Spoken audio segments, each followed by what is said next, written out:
Welcome back. Hello. Today on our plates we have the WWF King of the Ring 1995, held Yes. from June 25th in 1995 in Philadelphia, Pennsylvania. There was calculated 16,590 fans in attendance, and we have Vince McMahon and Doc Hendricks kicking off the event on commentary. I've been dying to hear what your thoughts are on Doc being in there and Doc with Vince, because I don't think this duo ever got back together after this. I thought like Doc Hendricks, that character for that time was fine. Maybe hosting like a syndicated show or doing interviews backstage. The way he conducted interviews, the whole Doc Hendricks thing, that was fine for this era in that role. But I thought that him being behind the desk all night, um, he was kind of annoying, and I thought him and Vince didn't have good chemistry. And then throughout the evening, there were times where it's sort of like, wait, am I a heel commentator like Jesse? And like sometimes he would call it straight, and then sometimes he would call it like a heel, and then sometimes he would call it like a baby face, and he didn't seem to really know what his role was supposed to be, is the sense I got. And I found him kind of mildly annoying, not overbearingly annoying, but just sort of like, that's just mildly annoying all night. Yeah. I never knew him as Michael P.S. Hayes. My first introduction to him was as Doc Hendricks, and it wasn't until we started to get exposure to a wider wrestling world, probably through Tony, that I realized he was a wrestler like at the time, I guess it wasn't way back, but it is interesting. I know Vince has a thing for changing people's names or gimmicks when they show up, but to change him from Michael Hayes to Doc Hendricks seems even a little odd, even for Vince and his penchant for doing that. Yeah, I mean, I get why he does it. And it's interesting that, like, we've talked about this before, like with Lawler and stuff, where it's like at the time, we didn't know what was going on elsewhere in the wrestling business, and we didn't know what had gone on in previous eras, who people were, and what their accomplishments were. So all we knew was how they were presented to us in this era. Yeah. And like, so someone like Lawler, it's like, oh my God, this guy's wrestling. It's like, he's been wrestling for 80 years. Like, yeah, he knows what he's doing. Like, but that's not how he was presented to us. So that's all we knew at that time. Yeah, I like that, and I think Doc falls into that category as well. And I actually did have a couple notes with the Kiss My Foot match later on tonight that kind of alludes to how I knew Lawler at the time and what they were having him do. So I'll be curious to kind of revisit this later on. I will have to. So I had a little bit of difficulty when I was taking my notes for this show. I watched like the first half of the show, took notes the way I normally would, and normally I like to watch the show on my laptop and take the notes on my phone. And my phone's been being stupid lately. I lost the notes for like the first half of the show. So then I went back and I'm like, I'm not rewatching this fucking show again and taking notes again. So I just went through and looked at the match listing and wrote down what I remembered that I wrote down the first time. So I think you'll maybe have to do a bit more heavy lifting as far as covering the actual matches in the first half of the show. Yeah. I had that something similar. So for the longest time, I would just do all of my notes on my phone on Google Keep. And I used that for a lot of things. And so I had saved it, but then I had gone through and tried to clear out some of the notes. And one of the ones I had deleted was the first part of the notes for, I can't remember which event. I think it was one of the Rumbles. Oh, But okay. and then now I just do it on Google Drive and one of their Word imitation sheets. And so I run my computer through an HDMI cable to my TV, extend it. So I just throw the event up on there, and then I already have a little desk table workstand for work, and so I just take notes on one screen to watch it on the other. It's a lot easier, but yeah, no, I can definitely uh, weigh in with what I noticed until we are able to kind of compare notes later on. Yeah, I mean, I did kind of go back and rewrite certain things, more the feel, like how I felt about the match, who I thought stood out, whatever, whatever. Um, but I don't have the level of detail that I'd normally put into um, the notes for the first portion of it. Okay. What did you think of the opening where there's they're flying around Philly, they're taking aerial shots, and Vince is just kind of like putting over the town of Philadelphia, or the city rather. I've I didn't remember how often they did this back into like the early 90s up until here. Um, and so it's always kind of cool. Like the one that sticks out a lot to me is SummerSlam 92 when they were over Yeah. in England. Yeah. But yeah, it was, I don't know. I think it's something from this time in wrestling that I kind of have a soft spot for. I don't think it does any damage to anything, but they don't do anything like that nowadays. Yeah, I kind of like it. I like, usually it's Vince doing an over the top voiceover, which is entertaining, and then he kind of like puts over wherever they are. Um, and it kind of gives it more of a feel like, oh yeah, they're in Philly, the city of brotherly love. Like, great. Like, Yeah. um, Well, and back then, where you put on your events and where events were held meant quite a bit. Um, and you would probably also want to adapt your advertising to people in the area to kind of uh, make it more appealing to whatever culture is there. As far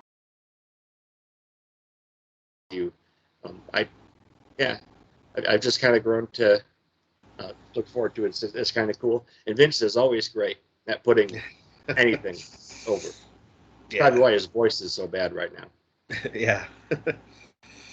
So we start off. It's kind of interesting. They go to Stephanie Wyan, and she says they're going to air the last qualifying match, which took place before the official show started, to find out who the last qualifier is for the tournament, and it's Savio Vega, accompanied by Razor Ramon, versus IRS, accompanied by DiBiase. They talk about Razor got a rib injury, which is why he can't compete.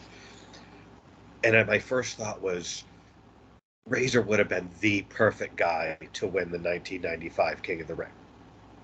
Like, I couldn't think of anyone better, because at this time this really was like a stepping stone to stardom.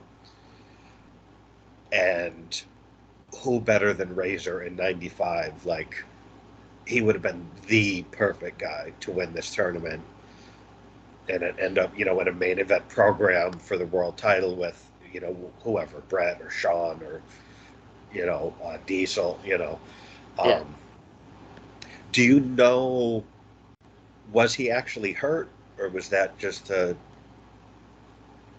I I know he had very recently lost the IC title to Jarrett. I don't recall if it was a legitimate injury or if they were saving him for something else, or if he just wasn't going to be part of it. But I mean, he yeah, was all over this show, but it's odd that if he wasn't hurt that you wouldn't want him wrestling. Well, and there's a few instances of that in here as well. Some really questionable choices as to who you have hanging out in the back and accompanying people to ringside, and then who you have in the bracket. Yeah, there's a lot of stars present on this show that are not competing. Yeah, I kind of get like a Starcade '97 feel from this. where you have like so many main eventers out there, and then half the guys couldn't wrestle, and so hey, I would have loved to have seen Booker T in here, but he's hanging out in the front row. I think Razor would have been ideal. I mean, he was in the finals in '93 with Brett. By this time, like I said, I know he had just lost the title to Jarrett. He's a 3-time Intercontinental Champion. Yeah. And so, yeah, I think that would have been just a thing to kind of kick him out of that upper mid card into the main event scene. Well, I was thinking too, even just kind of, playing a what if scenario out in my head. He wins this King of the Ring. He might end up with a world title, be a main eventer. His pay gets upped. Maybe he doesn't ever jump because, I mean, both Hall and Nash have said they were happy where they were. They just wanted to make more money. Yeah. Maybe had he won this, he would have been bumped up. And that's a very intriguing. Just an interesting what if that crossed my mind. Yeah. Well, and it's right in line with the timeline of him and Nash getting ready to head over to greener pastures. I know, didn't Kevin Nash go to Vince and was like, hey, like he had a kid on the way? Yeah, his wife was pregnant at the time. And I mean, at that point, I know both of them asked for more money. They were happy. I mean, they both, to this day, acknowledge Vince was the guy that made us stars. We liked how we were being used. We just wanted to get paid more. And Vince just couldn't at the time. Well, and not just being paid more, but working like 100 days less every year. Right. I've watched lots of like shoot interviews and read a couple autobiographies, but the road schedule that Vince had these guys on is, I mean, a work schedule unlike anything else in sports or entertainment. And so, the added pay, I'm sure, is great, but only working 6 months instead of 10. Yeah, and like both those guys have said, and I think this is something that's overlooked a lot, like WCW wasn't the place to be when they made that decision. It wasn't like the organization was thriving and it was like, no, they were doing silly shit, but it was guaranteed money for a ton less dates. That's why they went. It's not like when people jump ship afterwards, once they had already, taken the lead. Yeah. And it was thriving, so I don't know. It was just like a little what if scenario where it's like, if he'd won this, maybe he would have, got the pay he was happier with. But yeah, I think that's probably very likely. Because even if you take a look there, like Luger leaves, but he was the WCW homegrown star. Ric Flair had gone back, but that was always going to happen a couple of years ago. Sid was in between both around this time for a little while. But you're right, WCW was not. I mean, they had the Dungeon of Doom and the White Castle of Fear and stuff like that. Right. Yeah, that's what they were going over to. Yeah. That it was purely a business decision, Yeah, it's always interesting too when you take a look at some people who are straight businessmen. Not that they don't put a lot of effort into their craft or into their their time in whatever promotion they're in, but money talks. I know Nash is very much like that. Nash, Hogan, are consummate businessmen. Yeah. I'm sure they love the superstardom and everything, but then I take a look at like Brett. Brett was, I'm sure very interested in money, but I love that little quote of his: "I'm not greedy for money, I'm greedy for respect." And I know that's something that I've heard Scott Hall talk about, where he was like, Brett was happy as long as he had the belt and got to put someone in a sharpshooter every night. He didn't care what he made.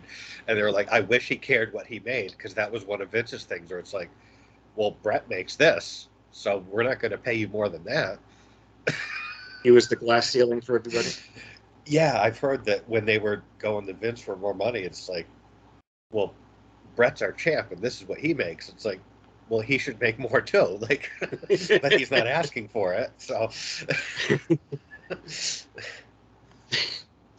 Yep, that's very true.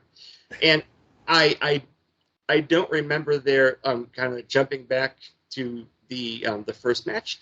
I can't remember too many other instances, especially on the network, where they include one of the pre-show matches as a lead-in to the event in the actual replay of the event. well, I thought it was interesting, and then as I continued to watch the show, I'm like, okay, I get why they did it.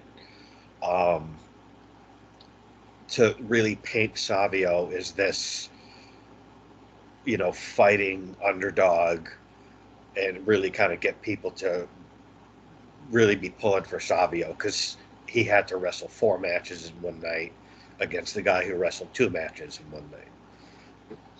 And he had Razor coming out with him, so there's a little bit of a rub. Yes. Yeah, he got the rub from Razor. And I got to say, as this whole thing with Savio progressed through the evening, I'm sort of like, I buy it. And the crowd seemed to buy it too, where it's like, yeah, we want this guy to win. Like, he's fighting hard. So I think it was effective as far as that goes. Yeah.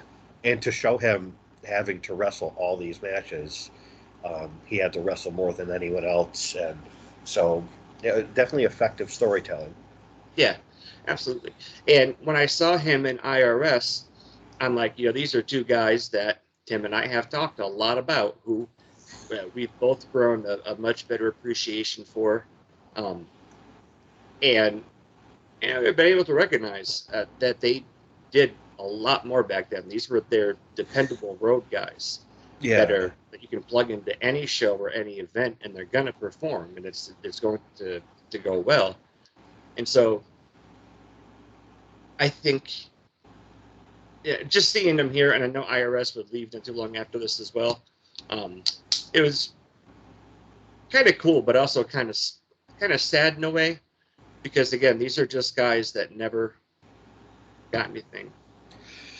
Yeah. I mean, the match itself I thought was fine.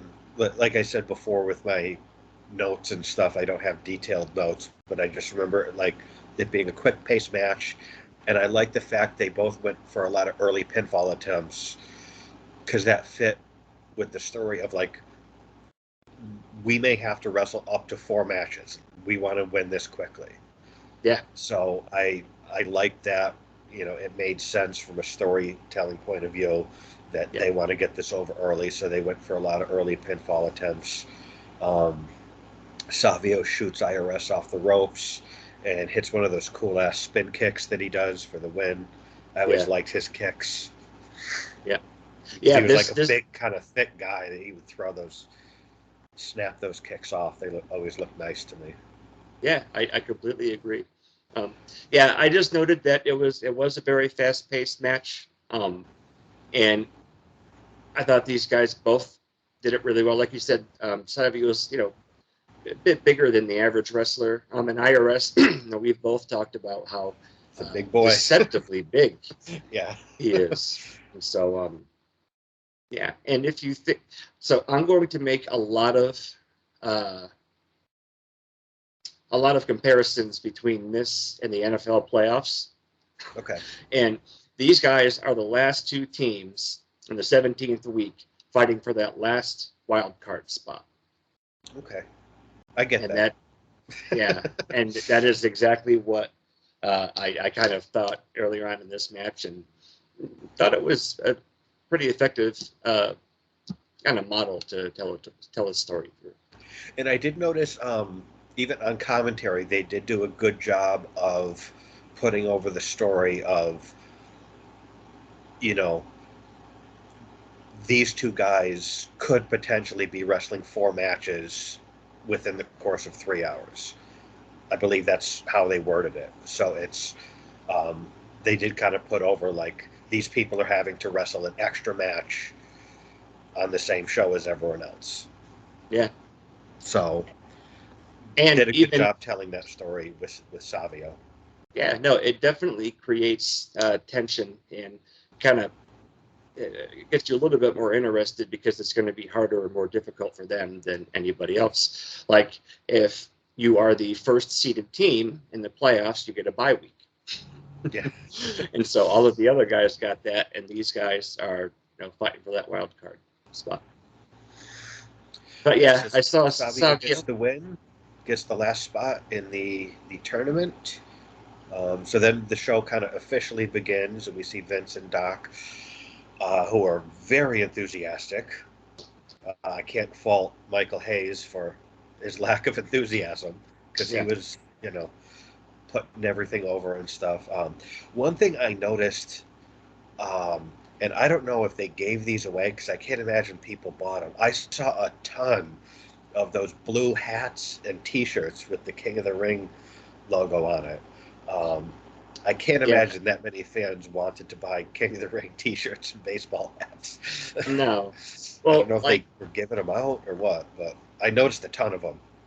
I was thinking that it was probably part of some ticket package. Like whenever you go and see the Utah Jazz play in Salt Lake City, I still have my hat. You just go to your seat, and every single one has some type of home team piece of merchandise. Oh. And so I did notice that little sea of blue shirts right up front, and thought that was probably, here, buy tickets in the third row and get a free shirt or a free hat. You're probably right. Yeah. Yeah, because there were too many of them, and I'm like, people are going to the concession stands and buying, like, give me and my family each one a King of the Ring hat. $45. Right. Yeah, and they weren't even very good-looking hats or shirts, so I think you're right on. It's cool you got to see a Jazz game. I never knew that. Yeah. Were they good at the time? Yeah, this was... Gordon Hayward had already gone to the Celtics, so for a couple of years, I would always try to go to the Celtics at Salt Lake. It was pretty cool. The Jazz usually lost. They had just gotten Rudy Gobert. They haven't even gotten Donovan Mitchell yet, and Gordon had just jumped over to the Celtics, and so. But they would get much better really quick. In fact, it was just a few weeks ago that their head coach of like 8 or 9 years, Quinn Snyder, left. Because for like the last 4 years, they're a solid playoff team, but could never quite break out of like the first or second round. And I was trying to explain to Cadman's mom how this works. Like, she's like, I don't know why they would get rid of Quinn or why he'd want to leave. He's put a lot of effort in, put together a lot of really good guys on his team. And I was explaining that if all you can do is top out at 6th place, after a while, if you don't have something to pull out of a hat to push you past there, nobody wants to always be 3rd place in the NBA Finals. Yeah. So, like the Buffalo Bills, notably lost 4 Super Bowls in a row back in the 90s. Andy Reid with the Philadelphia Eagles get the Eagles to the Super Bowl quite a few times, can never win. So, but kind of roundabout. I think those hats were probably part of a package. You reminded me of the Last Dance documentary on Netflix. I don't know if you're familiar with that. It's about the last season of the Chicago Bulls when they had arguably the greatest NBA team of all time, and management was trying to tear them apart to rebuild. And it's like, we have the greatest NBA team of all time right now. It was after Jordan made his comeback and won 3 more championships in a row, the second three-peat, and they were trying to decimate the team. And it's called The Last Dance. And I would love to watch that. I watch a lot of the 30 for 30 documentaries. Yeah, it's on Netflix. It's a great documentary, unless you talk to Scottie Pippen. He wasn't a fan? Well, he wasn't a fan because I guess Jordan had creative control of the documentary. So Michael Jordan wore a cape and with a big J on his chest and could do no wrong. And Pippen was Boy Wonder. the rest of the team was just sort of like they got to be on the court with Michael, and it was their privilege to do that. I guess quite a lot of the Bulls were upset with how it turned out, just I because can it see didn't that. make it look like a one-guy team, which it wasn't. But Yeah. anyway, little Yeah. tangent there. Yeah. So Yes. we're going to have our first King of the Ring match. These have 15-minute time limits. You must win to advance. They made that clear. And Savio's back to back. He comes out with Razor to wrestle Yokozuna, accompanied by Jim Cornette and Mr. Fuji. Wow, was he big? He was big. Who was not big were the two gatekeepers, the young Hardy Boys, in their little outfits. Yeah, I know. They look and like their little flat tops. Yeah, they look like the Royal Guard at the Vatican. Yeah. Have those bright colors there. But that was pretty cool. Like I love finding things like this, like when DDP drove Rhythm and Blues in his Cadillac down to the ring at WrestleMania. Yeah. Everybody starts somewhere. Well, it's funny. I've heard Scott Hall say on interviews that, like, because you forget how far back the Hardys were around, like as job guys. And I remember Razor saying, like, I loved working with those guys. They could bump like a motherfucker. Like, he was like, I saw something in them even back then. But yeah, so we have Savio versus Yoko. At one point, they cut to Owen wearing a tux for some reason, talking on the hotline. And I remember thinking, like, don't cut away from that. Like, that is more entertaining than what's happening in the ring right now. Like, stay on Owen on the hotline wearing a tux for some reason that was never explained. So I did notice that. I did wonder, because they used to do the Hall of Fame during King of the Ring. Yeah. But I don't know if it was a black tie affair or not. That was the only reason I can come up with, aside him just wanting to pull a rib on everybody. That he'd be wearing a tux on a phone in the back. What did you? So we have Razor here. Razor's vest looks very 90s. And Cornette, Fuji, and Yoko. And Yoko is one half of the tag team champions. I have a note about that later. I don't know if you caught it. Regarding the tag team championships on this show. Yeah, later on, I had some thoughts on that. Okay. Yeah, it was cool seeing Owen back there. I always got a chuckle at that. But that would have been fun to be on the hotline. I bet Owen would have had a lot of fun just talking shit. I have no doubt.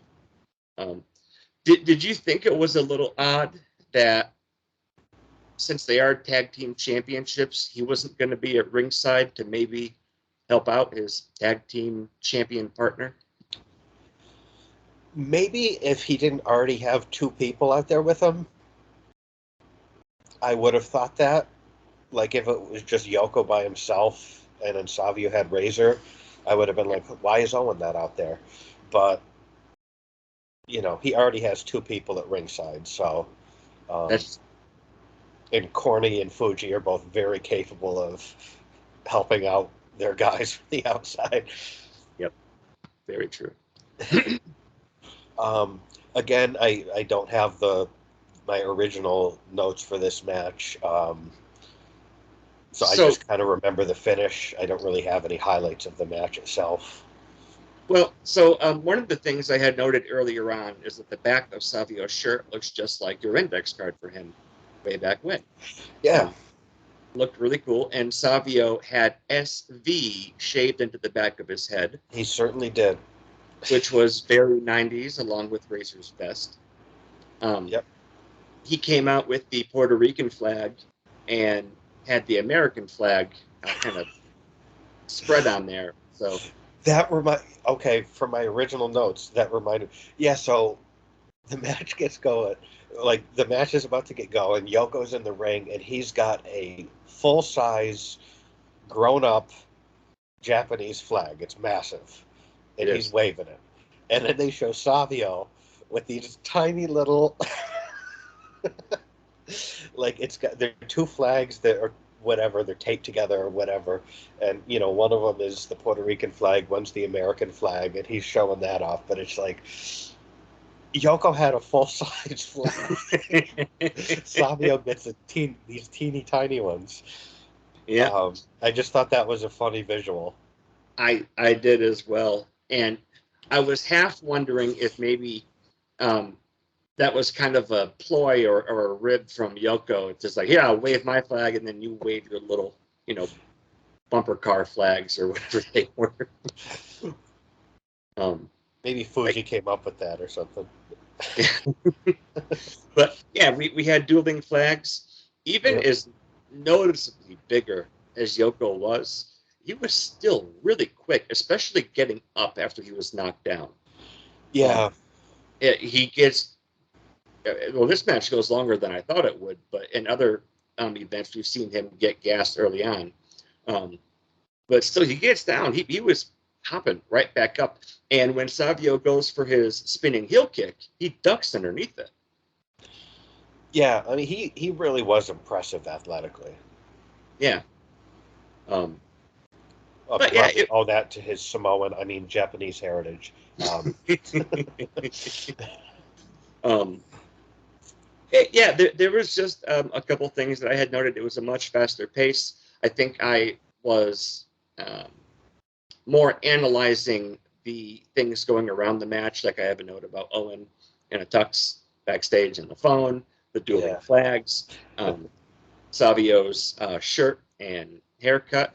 But listening to Vince, it was all of its time for sure. Like like remember when people would carve shit in their head? Like yeah, I don't and think all that's of ever these, going to come back. Sometimes certain fashion things come back around. yeah, I don't think that's going to come back. probably not. And I am mostly, well, almost entirely poking fun at these things because I missed that time of ever. And so, like it's dated, but not in a bad way at all. But listening to Vince and Doc, they were really plugging the underdog story for Savio. Yeah, they did a good job with getting that story over. And it's weird because, like, even watching it, I'm sort of like, yeah, I am pulling for Savio. Like, good for and the crowd bought it. Like, as the night goes on and he keeps winning these matches, like the crowd's behind him. And I think, no disrespect to Savio, he did a fine job, but I think having Razor out there endorsing him was by design, and I think that really helped his cause for sure. Absolutely, yeah. Razor was over. Yeah. But yeah, it ends in a count out. And then Savio goes over. Savio gets in the ring before Yokozuna. I kind of like this finish. Yeah. Because they're brawling on the outside. Owen comes out, like everyone's involved, and then it's they pandemonium. both almost get counted out. Savio beats the 10 count. Yoko doesn't. I thought it was a believable way for Savio to get that victory. And I even made a note. I was like, this feel-good underdog story is kind of working for me with Savio. Well, and if you kind of think about what was going on with Yokozuna at this time, he's a two-time World Wrestling Federation champion. Yeah. You can't just, again, all love and respect to Savio. You can't just have him go over him, 7 minutes later, like, oh, well, good. Yoko is still one of the monster heels in the company.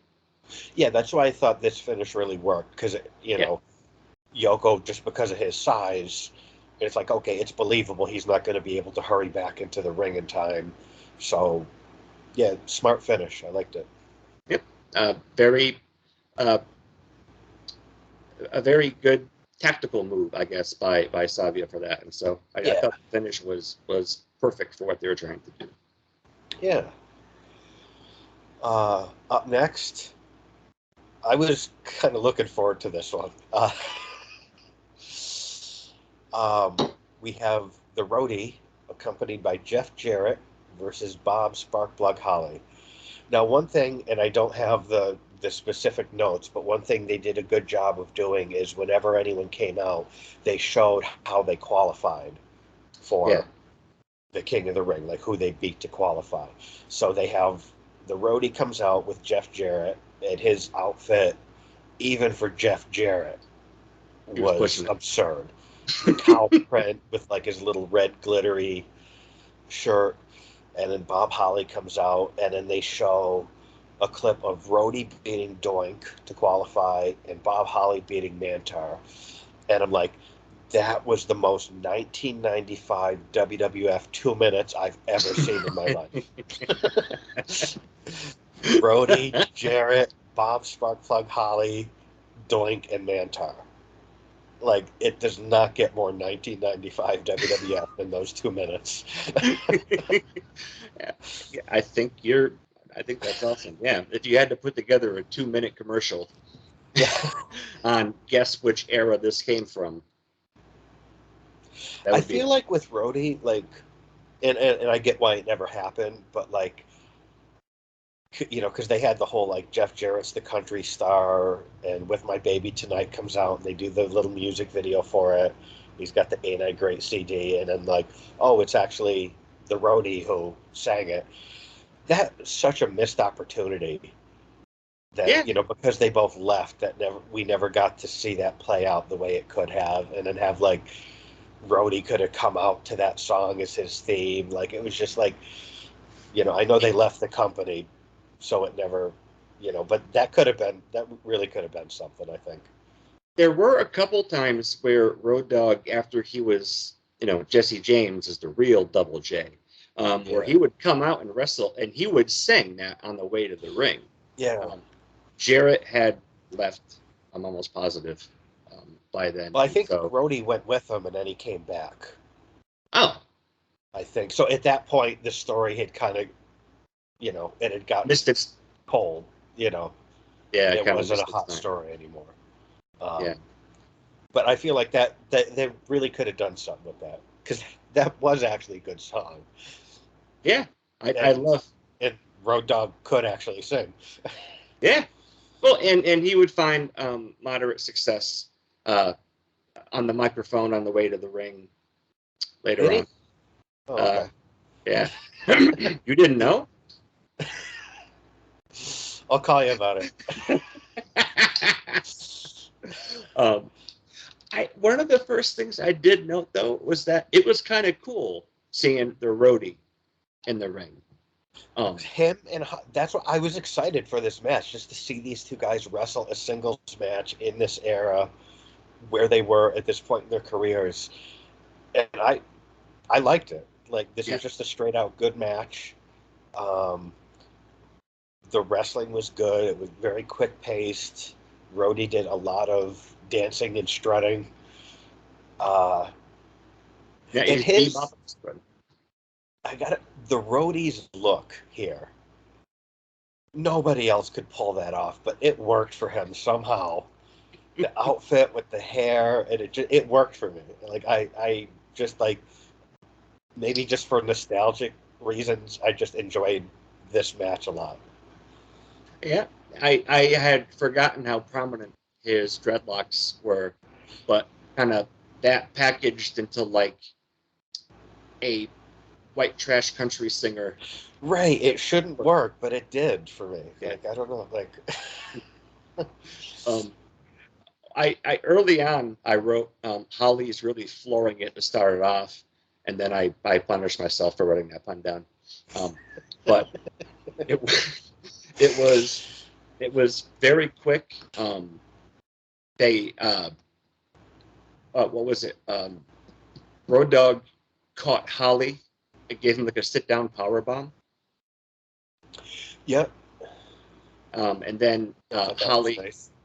yeah, Holly also had a head scissor takeover, which wasn't completely, um, out of this time period, but compared to the other guys wrestling at the time, and especially some of the matches here, those are some pretty big moves to be pulled out Yeah, here. yeah, like this one, and this is kind of like we talked with overall. This is a bad show. Historically, it's known as like one of the worst pay-per-views they ever did and stuff. The silver lining I thought was like this show gave a lot of young people with something to prove the opportunity to go out and really perform and have some time out there. And that's what I see with these two, like in this match. It's like these are two guys with a lot to prove, and they Yeah, got a chance to go out and do some stuff. yeah, I think that's absolutely true. And if you take a look, Jeff Jarrett's accompanying the Road Dog, but he's the IC champion, so the Intercontinental Champions out of the tournament. We Yeah, have the World Champion, not defending his title, but still in the main event. yeah, I have some things I wanted to ask you about later. Um, and then you only have one of the tag team champions in here. And so I did kind of have that feeling as well, is that this was put together and kind of opened up for anybody who was there and wanted to try to go over to put the work in and see if they could do that. yeah. This really did, because there were no title defenses on this show. Um, a lot of the top stars didn't compete. Owen, Jarrett, Razor.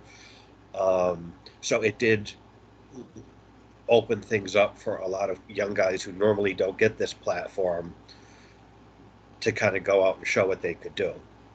Yeah. What did you? Well, so I had a couple of notes about the sit down power bomb, Road Dog, bebopping all over, Yeah. the head scissor takeover. Um, those were the only kind of notable things for me that stuck out, minus the finish. I wrote some notes about all of those spots, and I don't have those notes because I lost them. But I do remember those spots, and I just thought, yeah, it was good stuff. Like this was a solid match. These guys had good chemistry. Yeah. Um, I unfortunately do not remember the finish because of what Um, happened with my notes. So so they didn't do a replay. Somebody forgot what was going on. Road Dog pins Holly, and they're kind of like by the ropes, and Holly clearly kicks out at 2. I mean, it wasn't even close. And yeah, then, that's right. like, the bell rings, and they all just kind of sit there for a second. So maybe, like, I'm not sure if Holly was supposed to have won or not, but um, somebody lost their spot in uh, in line here, and even Doc Hendricks is like, "Oh wow, did he get him? Did he get him?" And um, he did, and they didn't do a replay. They didn't have anything like that, and I'm like, something was a little fishy about that. That's right. Now that you mention it, yeah, I do remember that. How much must that suck if you're an announcer and something like that happens and you just got to roll with it? And it's like, anything you say is going to make you look like a moron, but you've got to try to cover up for something that everyone clearly just saw that wasn't Yep, supposed to be that way.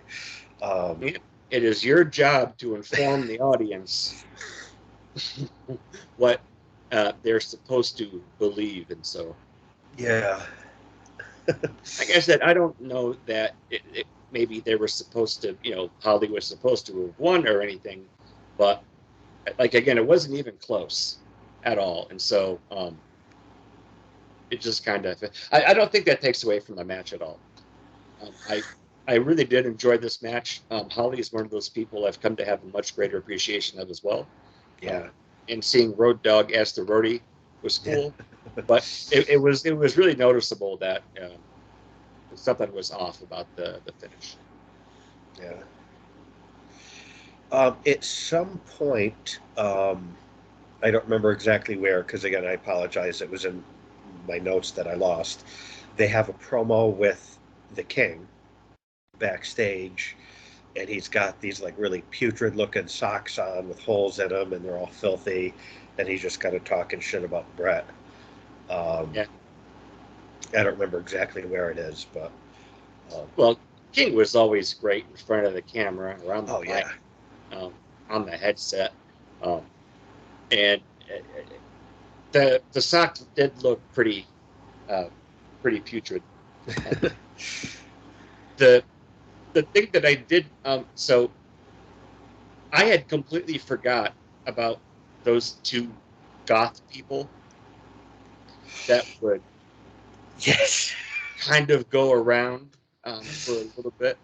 Um, but after they did Lawler, um, they interviewed Sean, yeah, and there were some audio issues with that. And then when they went to him coming out, um, on this version of it, his music hits halfway through. He's wearing a hat that is right in line with his really cool looking kind of silver and black outfit. yeah. That was I liked that ring gear that he wore. Yeah, I thought this was one of his better ones. Yeah, And then they cut to a different camera, and when they come back, he has a blue King of the Ring hat on backwards. yeah. I wasn't really sure what the deal was with that. Yeah, Um, and I couldn't really hear him in his interview with Todd Pettengill before the match either. I think there was audio problems. yeah, I don't. I recall that there was an interview. I don't really remember anything standing out much about it. Um, but yeah, I thought it was weird that like they cut away and then they come back and it's like, oh, he's got a King of the Ring hat. Um, but yeah, I did make a note. I this ring gear I liked. Yeah, Um, yeah, Kama I guess took those the creatures of the night that were at ringside. They were in character, man. They kept kayfabe like. yeah, Those two weren't fucking around, and I guess they yeah, had some kind of like a funeral wreath that Kama destroyed. yeah. And when I forgot all about them too, and then I'm like, oh yeah, I remember them. And the first thing I thought, I don't know if you're familiar with, they did this skit on Saturday Night Live for a little bit, Goth Talk, and it was like Molly Shannon and Chris Kattan, and it was almost like a Wayne's World thing where it was like two people shooting a, you know, public access show out of their basement, and they were all done up, and they had like these like aliases they came up with, and it was just over the top and silly. But those two reminded me so much of like Goth Talk, those SNL skits. Uh, Yeah. I don't remember much about them. I had completely forgot about them until this match. it made me happy to see them because I was like, I totally forgot they existed. Yeah, I mean, neither of them looked like a trained wrestler. Not that I remember them ever getting involved, but it was maybe this is like the early incarnation of Raven's Flock, but with the Undertaker. I don't know, like I'm not sure what their deal is, but they were all business though. Like, Yep, they were in it, and they looked the part too. um, so this was like Sean was in full on babyface mode here. We Yeah, talked about the turning point at WrestleMania 11, that match he had with Diesel.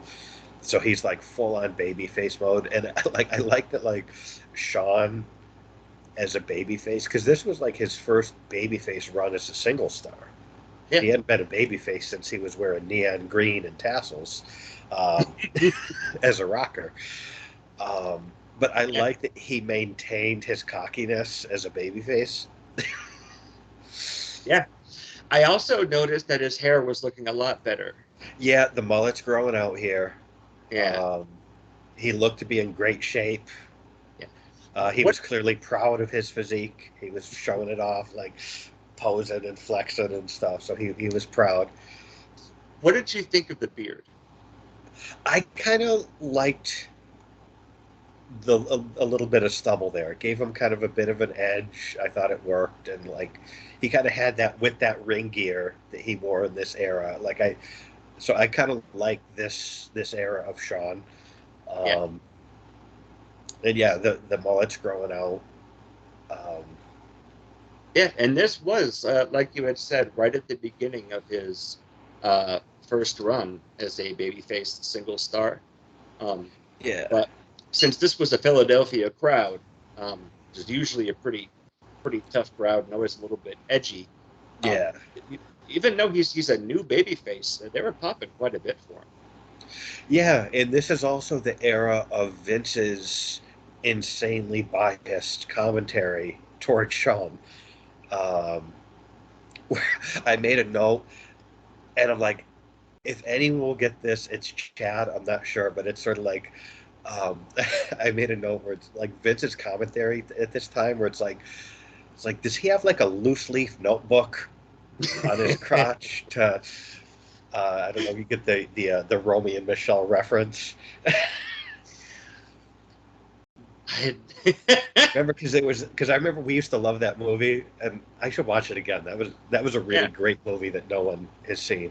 But yeah, and like there all the was things that they wanted to say, he would write down in the book.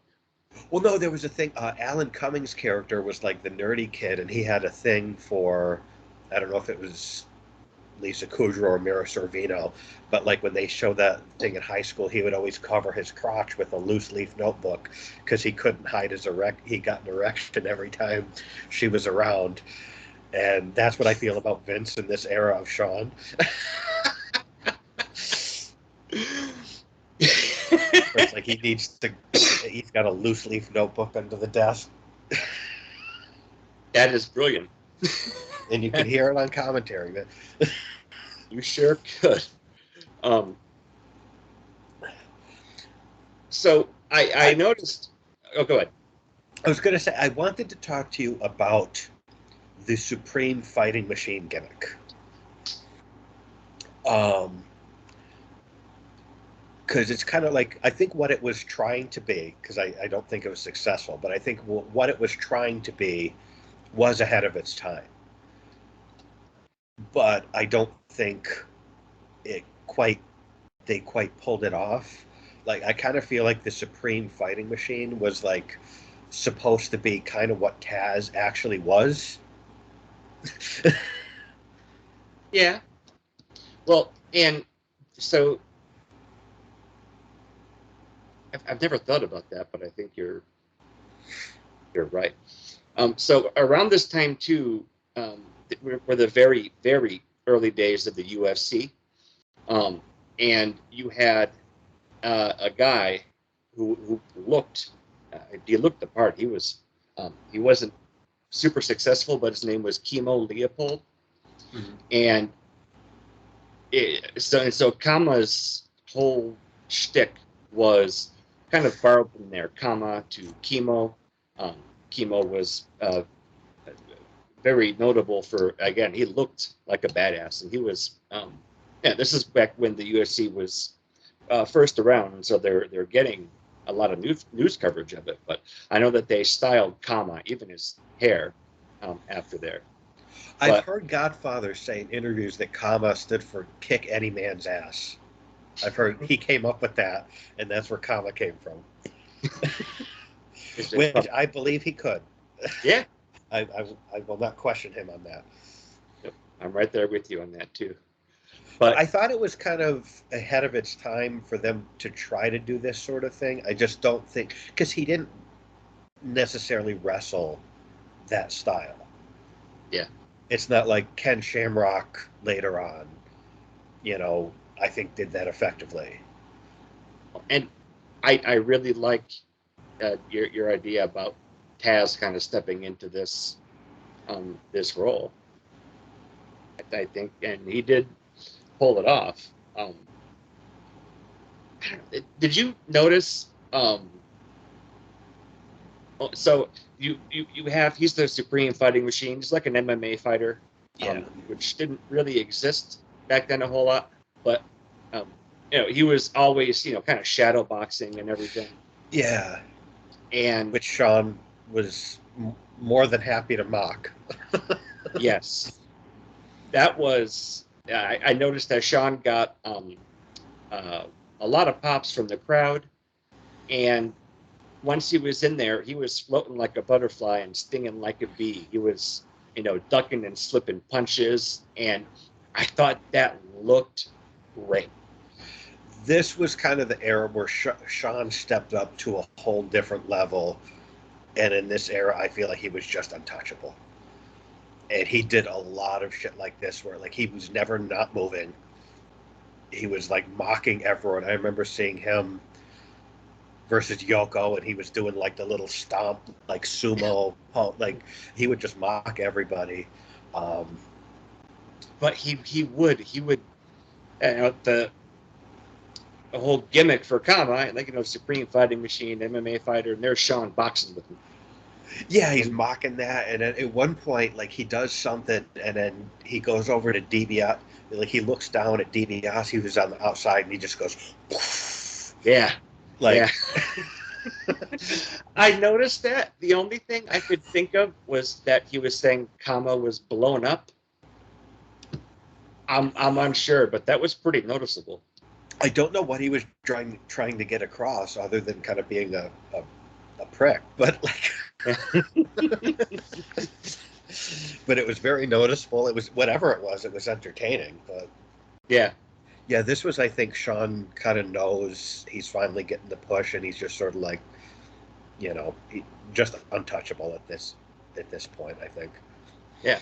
I mean, this is I'll ruin the surprise. This is my match of the night, easily my um, match of the night, and seeing him in those matches against Razor are iconic. But and I'm pretty up to speed on all of his main event matches with some of the biggest names ever. But seeing him in a first round King of the Ring before he's world champion with a guy from the $1 Million Corporation, this match had no business being as good as it was. With all due respect to the Godfather, Yeah. but just watching Sean work him in the ring, I kind of got a little giddy. It's like this is where they're going to open up the gate, and he is just going to take off and never come back. And Yeah. Yep. like yeah, like I really did. I was kind of marking out for him in here, just like you said, kind of antagonizing Kama. Yeah. Yeah. And that's such a Sean thing to do, where it's like, in a real fight, Kama would, Oh yeah. like, he could be eating dinner with one hand and murder Sean with the other. You know what I mean? He wouldn't even have to sit up from his chair, and Sean's, mocking this guy. Like, Yeah. But that worked. Like he was getting his yeah, babyface push, but the cockiness, that was probably non-negotiable for Sean. right. And stealing the show was non-negotiable for Sean. And now it's sort of like, okay, the restraints are off. Yeah. Go. Yep. And he went. I He did did. like, because they had a story here where Sean had gotten multiple power bombs from Sid, and I guess he had missed some time off, which is unheard of for Sean. Um, but I guess I forget if it was. I guess he hurt his back. That was the whole thing because of the power bombs from Sid. So Kama, any of the offense from him, it's pretty much targeting the back and ribs of Sean. And he, at one point, he does a kick to Sean's ribs, like real hard. That Sean sold like he just got killed. It just looked really good. Yeah. Well, and early on in the match, you see Sean skin the cat, Yeah, which would become kind of a staple of his style, um, especially with the Royal Rumble wins. And so that was pretty cool. And when they were in the corner, I had kind of forgot, like Sean would lay, like he'd bump in the corner like no one's business. And he ended up yeah, laying across the ropes. And then, the Godfather would just punt him into yep. oblivion. and Sean would just sell it and bounce. And that maybe because of the size difference, but I thought it was just a really cool spot for me. Yeah, and it kept in tune with with Kama. It's like he just targeted like the ribs, the back. Um, at one point, he does an over the shoulder backbreaker to Sean. Yes. Sean kicks his way out of it and turns it into a really nice Northern Light suplex, which I thought was a cool spot. Yeah. I noted that as well because I kind of think of that as like one of Diesel's big moves to buy up there. And then you have the Northern Lights, and it looked like for a brief second, Kama was going to try to bridge, and they were kind of set up for it, and then it's like, no, then he just threw Sean off. Because that would have been impressive for somebody his size. It would have, yeah. To bridge with a little guy like Sean out of there, and I said that's what it looked like at first, but yeah, that was really cool to see. Yeah, and then so then Sean kind of controls everything going into the home stretch. You start to get the countdown clock, which as soon as you see that, you know what's happening. But it's all kind of like vintage Sean as we go into there. And then so the clock is counting down, and there's a couple pinfall attempts. Sean goes and does a sunset flip to Kama, gets him down, and the ref goes to count, and you see the ref count 3, but the time runs out before the 3. So you see visually Sean had this one, but he didn't get it done in time. Yep. And I did think about what would be happening the following WrestleMania, where Sean also could not beat someone in the time limit. Yeah. Wow. That would also become a hallmark of Sean's career. Yeah.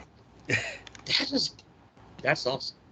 Although in that case, the roles were reversed, where it was Brett trying to beat Sean. Yeah. Before the clock ran out. Yeah, you are absolutely right. So clearly what they're trying to say, Sean is the better man. He had him beat. You all saw it, but he was a second too late. And then they announced that it is a double draw. I've never heard of a double draw. Yep, I had that noted. I thought a single draw would have been enough to get the point across that there wasn't a winner, but it's a double draw. That's how good they are. And then Sean, with all the subtlety of a silent movie actor, mouths bullshit. Yeah, they were zoomed in for that too. That was a good shot. Yep. And after the match, you see, it's referred to as Sweet Chin Music. One of the earliest times I can remember it being called that, and the super kick. And because I've been noting the last few events that Sean's been in, he has that move, but I don't think it had quite yet been christened as his finishing move, Sweet Chin Music, the super kick. And so this is one of the earliest times, even though he didn't win, but I can remember it being referred to as Sweet Chin Music. Yeah. So he hits it on Kama, and then he kind of gives like a fuck it kind of look, and then just poses. And so again, I'm the nitpicker on finishes and everything. If you think back, what was the time limit draw in the first one in '93? It was Lex and Tatanka. And you could. The match I would love to see the longest is the one that went the longest. Yes, I remember that. And you could, even knowing beforehand, you could see these guys are really dragging out 15 minutes. I saw nothing like that with Sean. Yeah, 15 minutes is a bit different for Sean than it is for Lex, Yes. And again, just, all due respect, but that was one of the things that I noticed as well. Because if you take a look at previous time limit draws in King of the Ring, the pace in here was, go, go, go. And I thought the finish was just perfectly timed, and Yep. Yeah. both guys ended up looking better for it. And since this King of the Ring, compared to like the previous two, has, I believe, the entire first round done on there, and with the addition of the Savio match, there were more matches in this one than there were in the last one, I believe. Like more of the bracket. Yeah, I believe so. Yeah. But yeah, this would have been great for Sean or Kama, but this was a really exciting match for me. It was a fun match, and I would like to make note of Kama. He had the giant, the biggest chain around his neck I'd ever seen, and I'd forgotten the whole thing. That was from that huge ass urn that he melted down, and that's why he has the largest chain ever. That's right. Yeah, it looked good on him. Yeah. But yeah, love this match. Really was kind of giddy at times seeing Sean breaking into this role and busting out things that will become synonymous with him. So Yeah, this is definitely like him kicking it into another gear. Yeah. Where he could have a match with anyone, and it's special, you know. Yep. Um, Then so they show some clips of Mabel beating Adam Bomb to qualify, and Undertaker beating Jarrett to qualify, and then they cut to Bob Backlund campaigning in Philly. He's wearing a plaid bow tie, and this, I'm not going to do this justice because I can't accurately describe what I was even seeing here. Like, the tone of it is so hard to describe, where it's like, is this supposed to be so bad it's good? Is it supposed to be funny? Are we supposed to hate this guy? I don't know what to make of this. It's really hard for me to describe this tone, but I loved every second of this. Where he's like slapping monuments, he's just interviewing random people. Um, the putting a people, carrot. the people have no idea what to make of Bob Backlund. It's just weird and awkward, and I loved it. And then he's talking about, because this is in Philly, and he has a Philly cheesesteak open. And he's just like, put a gigantic carrot in it. And just the way he delivered that line, I was like, this is the best thing of the night. Like, this, nothing else on the show is going to be better than him saying, put a gigantic carrot in it. Like, Yeah, I agree. Every second of that was pure gold for me. you will get beta carotene. Like, it's no cholesterol. Like,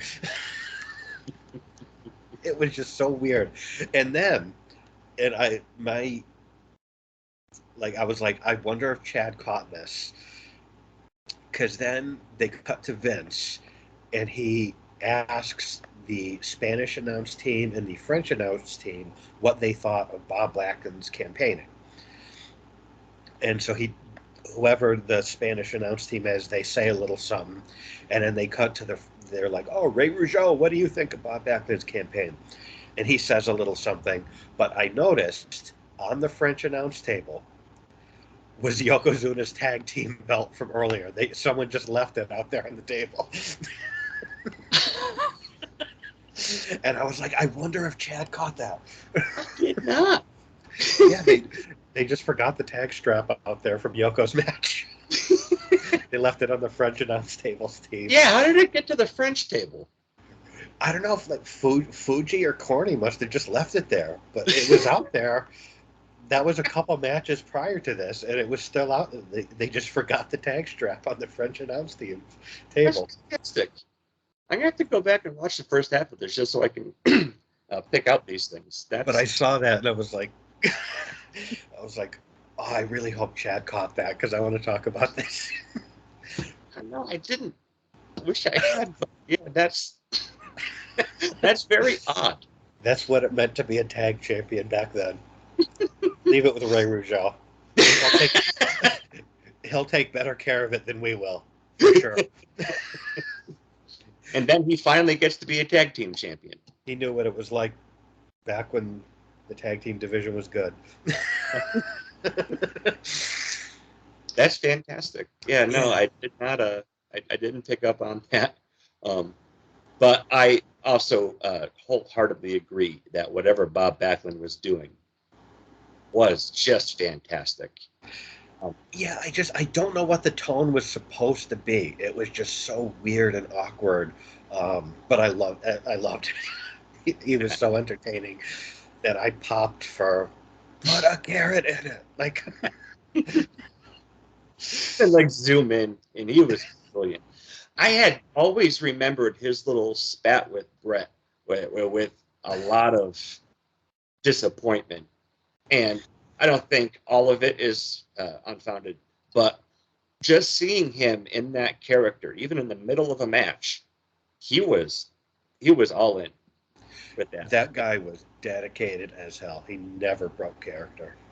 No, so I definitely give him credit for that. I think that's well deserved. And just for some reason that plaid bow tie put it over the top for me too.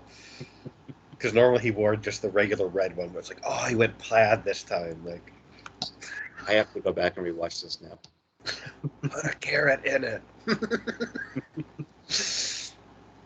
And then we have Mabel versus Taker. My first note here is, why does Vince hate The Undertaker so much? That's have we a fair covered question. have we covered anything good with Undertaker yet? Like every opponent, like, can he ever get a decent opponent in this era? Like, I don't believe so. And this, so I did wonder in this match. I think they had shown the brackets, and you have, especially with like a time limit draw. I wanted to go back, kind of on my own, but also rewatch WrestleMania 4 and see what happened with the championship tournament there. where someone gets a bye. Yeah, like what happens when somebody gets a bye? Does that end up, hurting or helping them? But also just taking a look at the types of guys they had paired up together compared to this one. You had Hogan and Andre, and here with Taker and Mabel, I just got a kind of a familiar scene with the roles those guys were in, and just how they were kind of paired up together. Like you have these two big monsters. I don't know. It's a nice visual until the bell rings. I mean, Yeah. And the only thing that has been entertaining to this part about Mabel's entrance was whoop, there it is. And now that that's gone, I can't find anything to be interested in. just poor Undertaker. I just kept thinking, like, why did he not jump to WCW when they started offering those giant contracts? Like, because he wasn't given anything good up to this point, really. Like, And if anything, like he beat Hogan, and then it was all downhill since then. Yeah. And he really kind of became the garbage disposal of the WWF. Mabel, the Giant Gonzalez, he's their last stop to see if he can get something out of them. We're gonna do another casket match with Yoko. Another one. Like, we need more than one of these fucking things.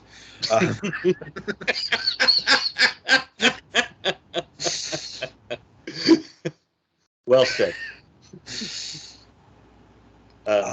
Again, my notes are pretty sparse here, just because I'll stop saying that. But well, no. Wow, was Taker over? Was one of my notes here. Yeah, and they show those creatures of the night there again. So when he was, I also did notice how he seemed to come down the aisle even extra slow this time. Yeah. Just so methodical. And then he would go on the steps, bring the lights up, just very subtle, really cool. And while the purple lights were really blared on there, it looked like one of the kids in the front row was trying to grab his coat. I didn't catch that. Yeah. Yeah. I also did notice that you have two guys who are donned in black and purple. That, for appearances wise, it looked really good on both of them.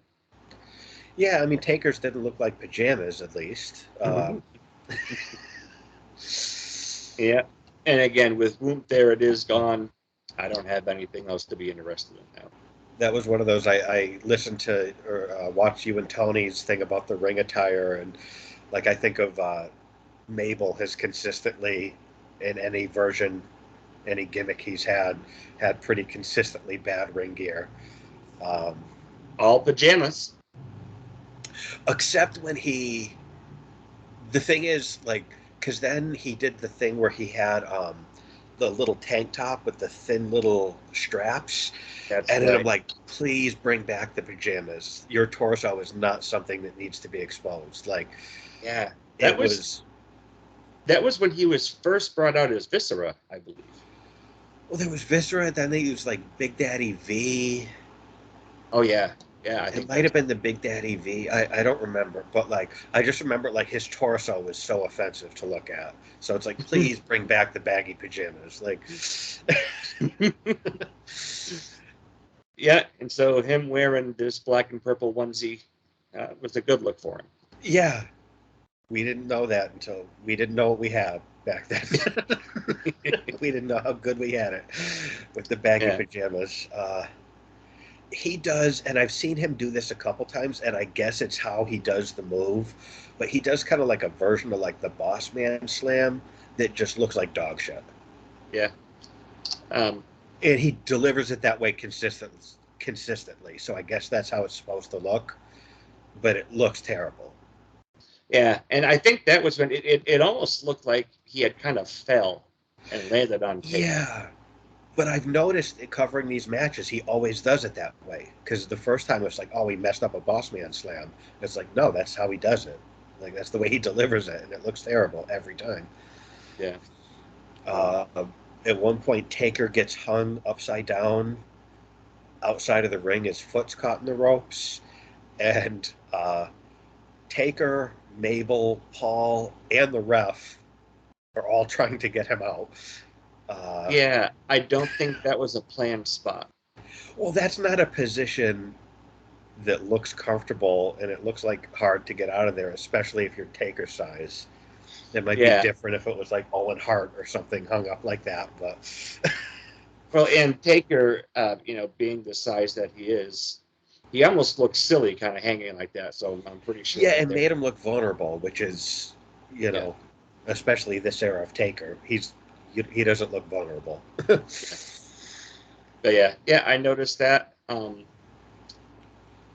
Mabel does do a nice belly to belly on Taker. He has a nice looking belly to belly with just how big he is. It looks impressive. Yeah, because Taker never gets tossed around like that. Yeah. Mabel does a sloppy camel clutch. Yeah, that's the next thing I wanted to kind of pick your brain about. The thing about it is, I think we've talked about it at some point before. I like the camel clutch. Visually, it's a nice looking move. It's very easy visually to see, like, okay, that looks like it would be very painful. It's usually done by big people. So it's like just that much weight on their back and an arch, But I hate when it's done poorly. That's one of the things, as much as I love Sabu, he does a really shitty camel clutch, and it bothers me every time I see him do it that way. And it's a move I like that I wish I saw more of, but it bothers me when it's done badly. This was done badly. This was done very badly. And Abel's a guy with his size. That would be a great move because it would look devastating. Well, and that's the thing. This was used as a rest hold.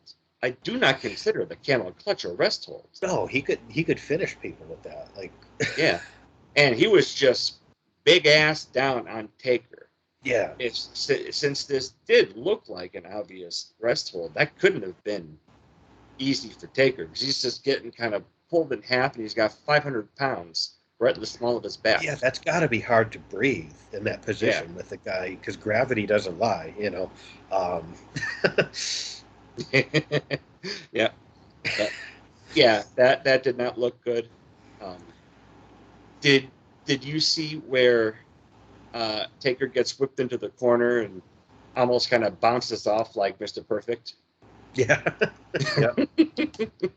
um, that was just a little oddity for me. um, What really stuck out to me was Taker ducks his head, presumably to give Mabel a back body drop, but he ducks his head about 20 minutes too early. And he's just sitting there like just bent over for fucking ever. Um, because Mabel runs the road and it takes him forever, and Undertaker's just sitting there like hunched over, like, "Are you gonna get to me at some point?" Like just very mistimed on both of them, both of their parts. And then when Mabel finally gets to him, he turns it into a pile driver. yeah, Um, but that was just he was just standing there hunched, just bent over forever. Um, for really this whole match, there was a lot of bad timing from both these guys. I'm not even going to put it all on Mabel because I saw it with Taker too. Like, just bad timing from both these guys. what did you think of Taker's Stinger Splash? I was impressed with the Stinger Splash. I made a note of that, and I was like, "That's good." He got some hang time. It looked good. I liked it. Yeah, I think that's something that because he had those couple moves in his repertoire that kind of set him apart from other big men, like old school walking Yeah, the ropes. when he started doing the plancha over the top to the outside, Yeah, and he'd even do like some elbow drops from the top sometimes. Like, yeah, yeah. I think he could have kept the Stinger Splash in there. Maybe it looked yeah, extra good because of how big Mabel was, but yeah, because he had the athleticism to pull it off. So yeah, I would have kept that if I were him in my yeah, repertoire for sure. I yeah, don't know why he didn't do it more because it looked nice. It yeah, looked better coming from him. Like Sting is a big guy, but he's not Taker big. yeah. Yep. So So then, yeah, Taker's whipped into the ref. He choke slams Mabel. Kama runs in. Uh, Mabel hits a leg drop and pins Taker, and then Taker chases everyone into the back. Um, yay. Not good. Nope. I don't think either of them looked good. It Yeah. I I mean, really don't Mabel. have. I've never really seen an impressive Mabel match. I think I don't remember what show it was that we covered, but at one point Mabel had a match with Jeff Jarrett, and I think even when we covered it, I was like, I think this is the best Mabel match I've ever seen. Yeah. Jarrett, for some reason, was able to get more out of him than anyone else I had seen. Um, See, I but this had was not either of their finest hours here. no, no, and I had a thought too. Some quite a few episodes ago, you had asked me if I thought there was a missed opportunity with Mabel, or if there was Hmm. something that could have been done. And I remember thinking that with his size, they could have done. I feel like there was more potential. And after Yeah, watching his last few, especially this one,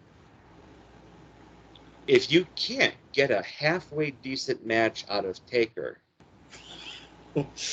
or if he can't get one out of you, it's very likely it can't be done. And so, after yeah. seeing his last couple performances in the events that we've covered, especially knowing all the injuries that he's getting ready to cause, which I don't believe were intentional, but Right. were significant main event guys. Yeah. I don't think this was really for him. No, and he stuck around for a long time too. I mean, Yeah. But yeah. Kama. Now, yeah, Kama comes out, and Big Mabel with Mo goes over Taker and advances. Yep. Can After we that, take a very quick bathroom break? we may. One.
All right.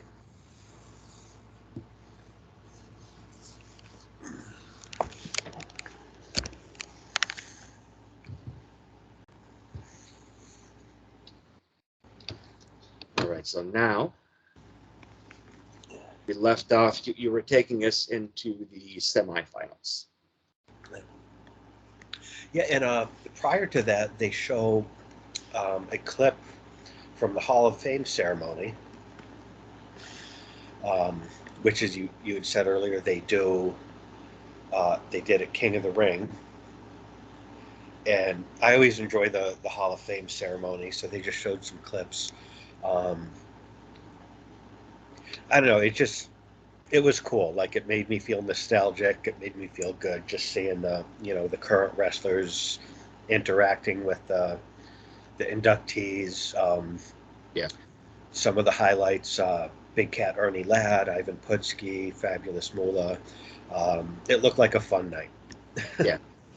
Yeah.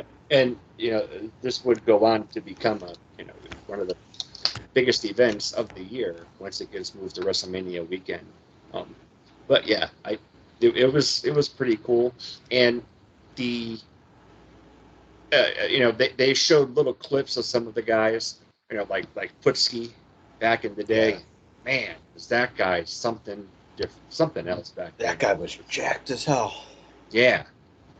I know his son Scott Putski would wrestle. He was one of the three guys in the light heavyweight division when they had one. It was him, Taka, and Brian Christopher. And only one of them was talented. But yeah, it was pretty cool seeing them there. I like I like the earlier Hall of Fame ceremonies before they got so overproduced, and back when they actually let guys spend more than 60 seconds talking. Yeah, Um,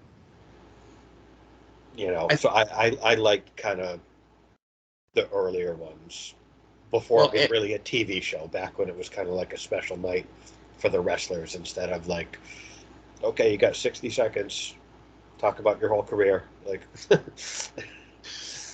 for me, well, now it's WrestleMania is split into 2 days, which both you and I can do an entire episode on how much we dislike that. Um, but maybe it's just because all of the ones, all the shows that I'm most familiar with and we're really excited to look at, like the ones with Hogan, and then Brett, where I think that level of production was good. Now just putting it in the arena, um, the same place WrestleMania is going to be at. That's cool to see so many people, in the crowds to watch that. But I think the setup, like the one that Hogan had when he was inducted and Brett would have later on, um, was like the ideal level of production for the yeah, Hall of Fame. I agree. I still remember the one of the funniest things I've ever seen was Bobby Heenan's induction speech. Like I Yep. had tears in my eyes laughing so hard at his speech. Like he was, Talk about wildlife. yeah, yeah. It was so fun. Yeah. Um, yeah. So up next, we've got the Roadie versus Savio Vega. Um, this So was another good showing of guy where it's sort of like just young guys with a lot to prove that are getting kind of more of an opportunity than they're used to having. yeah, and you have the connection. Razor just lost the title to Jarrett, so Right. there's a little bit more heat on this match than would have been if Razor wasn't coming out with Savio. Yeah. Yeah, it worked to put these guys together. I made a note about Rhodey because I mean he's very young here, but he's always been so good at doing next to nothing and making it look like a lot, which is I think really very old school. Less is more, but he never does all that much, but he makes it look good. You know. That's true. Like I'm trying to think of something outside my notes that would be spectacular. I know I really enjoyed both his matches tonight, I including did too. Absolutely. um, jumping back to the Hall of Fame for one more minute. Um, why was Bill Murray on an elephant? I guess they got Bill Murray. Oh, you Yeah, mean why was he on an elephant? yeah, because he inducted George the Animal Steele in a pre-recorded clip while he Yes, was on an elephant. I can answer that question. I thought you could. Um, this was 95, so it makes sense that he was probably shooting a movie, I believe, called Larger Than Life with him, Bill Murray, and I believe Janine Garofalo to make it even more 1995 that involved the transportation of an elephant somewhere, like some comedy involving an elephant. So I'm pretty sure that's why. Yeah, like when I saw that, I thought it was kind of odd, but I enjoy odd random things kind of Yes, interjected in there. put a Um, carrot in it. but I did. I thought to myself, it's like I bet Tim will know why Bill Murray's on an elephant. Yeah, I believe he was probably on the set of the movie Larger Than Life that he was shoot. It's the time frame seems right to me, so I think that's probably why he was on that elephant. Perfect. Well done. Thank you. You're welcome. Glad I can help. Yeah. Um, If I but recall, not a bad movie, not one of his best, but it's Bill Murray, so of course it's going to be funny. yeah, um, this is the first time I've ever ever seen or paid attention to Savio's Titantron, and I assume that it was just shots of Puerto Rico, but none of it was like the vacation spots in Puerto Rico. Oh, okay. It was kind of like a B-roll of the slums. I don't know, and so Like the actual Puerto Rico? yeah. And so I'm sure that is actually way more meaningful, but Yeah. I'm just like, this is the Titantron. I don't know. I didn't even notice it, so you got Yeah. a better eye than me. But yeah, Razor and Jarrett are kind of programmed together outside of here with the Intercontinental title picture.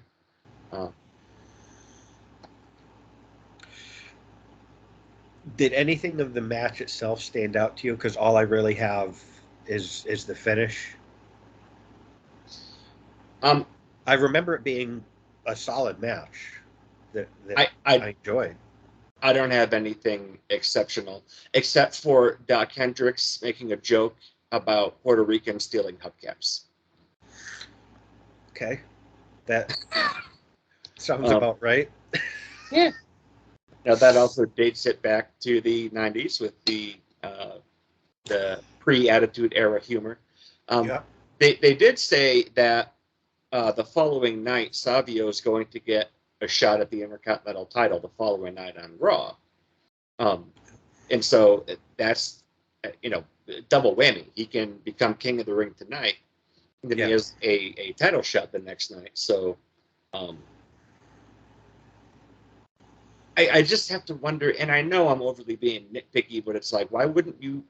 Maybe you could build that up more so we can, because like, do you remember early on, Doc Hendricks was giving out like these fictional predictions to where the guys from the $1 Million Corporation would end up in the finals, but it involved like multiple buys and things, and even Vince looked at it and was like, wow, that's quite an imagination, pal.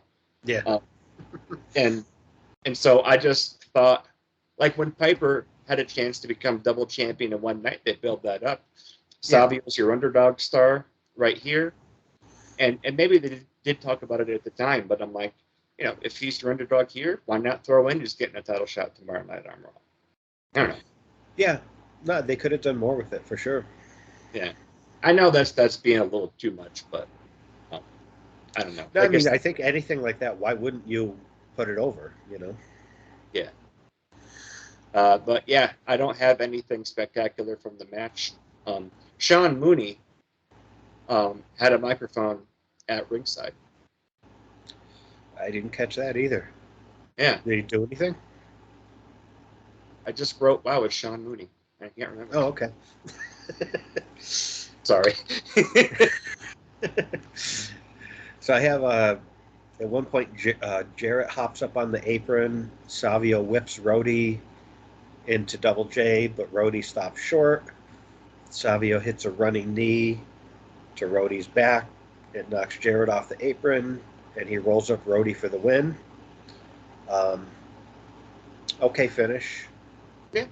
Nothing spectacular. Nothing terrible.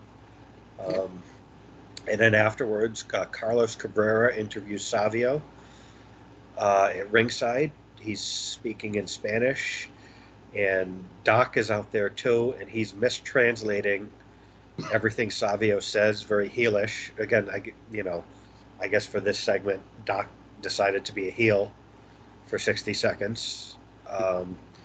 And then Razor's just kind of hovering in the background.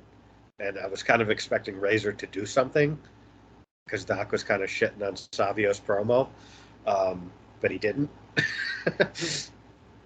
So I'm just sort of like, okay, when's Razor going to do something? And he doesn't. So yeah, kind of like a missed opportunity kind of thing. Yeah.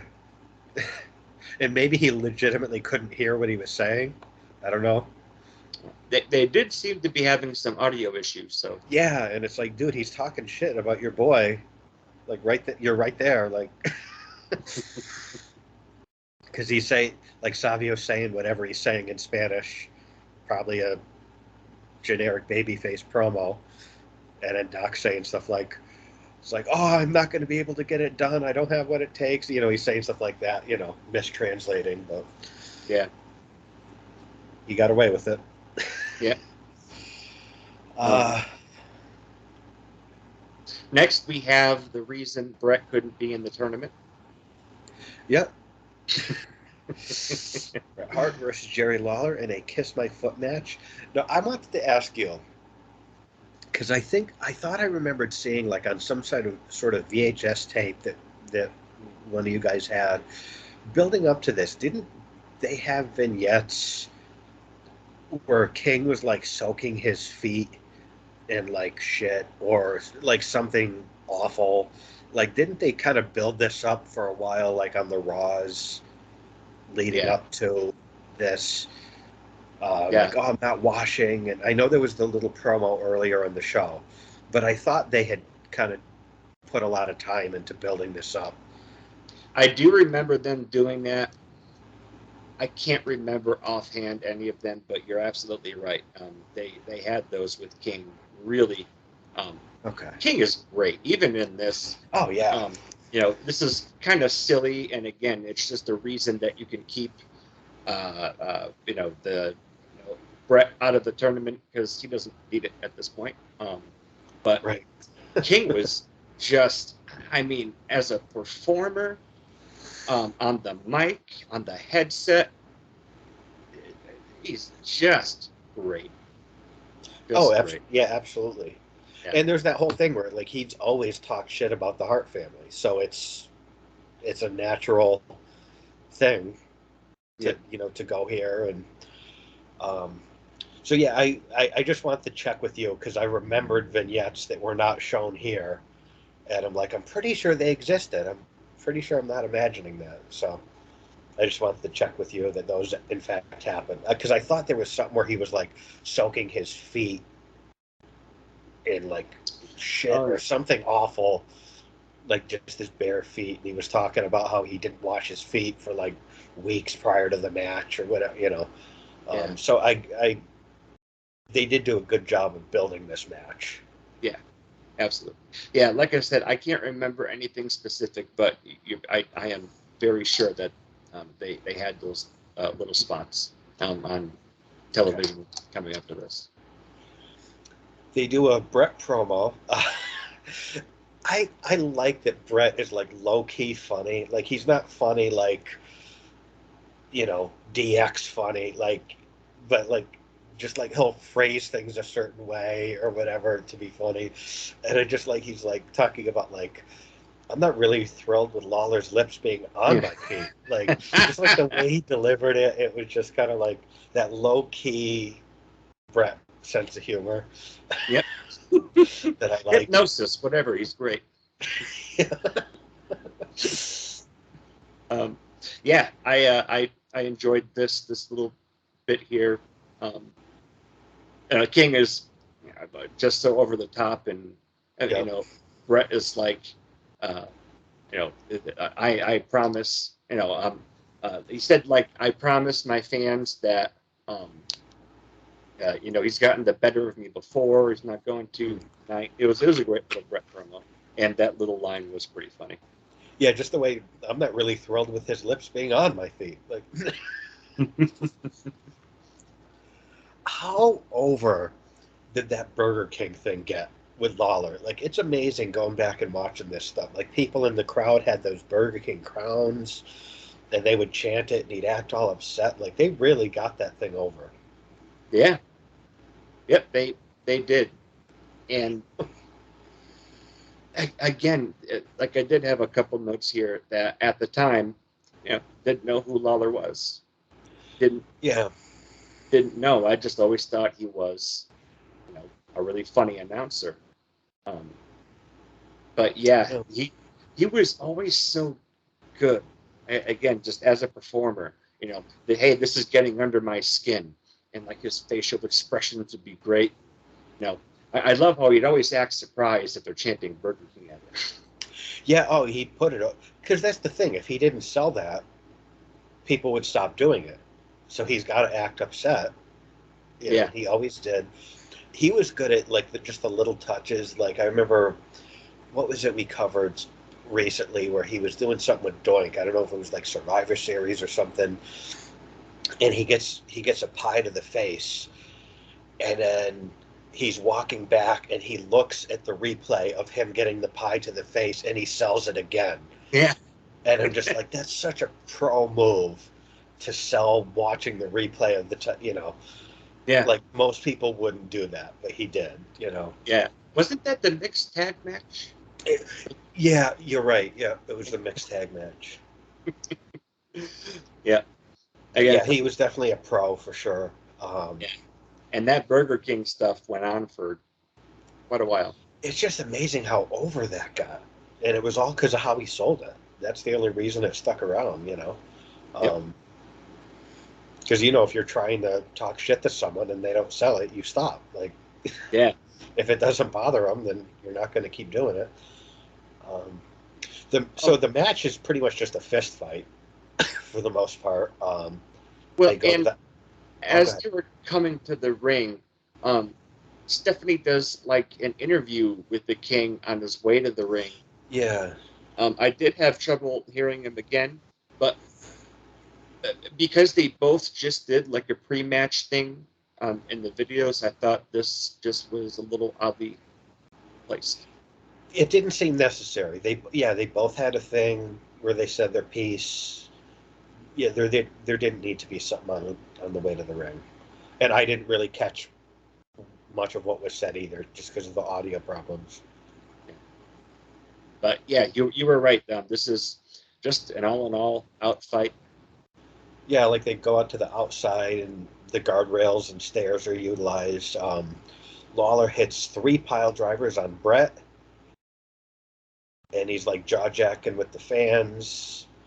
He takes off his boot. He's wearing like a real nasty looking sock. He whacks Brett with the boot. That looks like he got him good. Yeah. He, And both he looks like he Vince laid that in. and both Brett or not Brett, both Vince and Doc were kind of billing it like, Lawler's flirting with getting disqualified. If you get disqualified, you still got to kiss Yeah. opponent's feet. So Imagine losing that type of a match on a DQ. How could you live with yourself? yeah, I don't think you could recover from that. Yeah. But So just kind of like a lot of good Lawler heel tactics.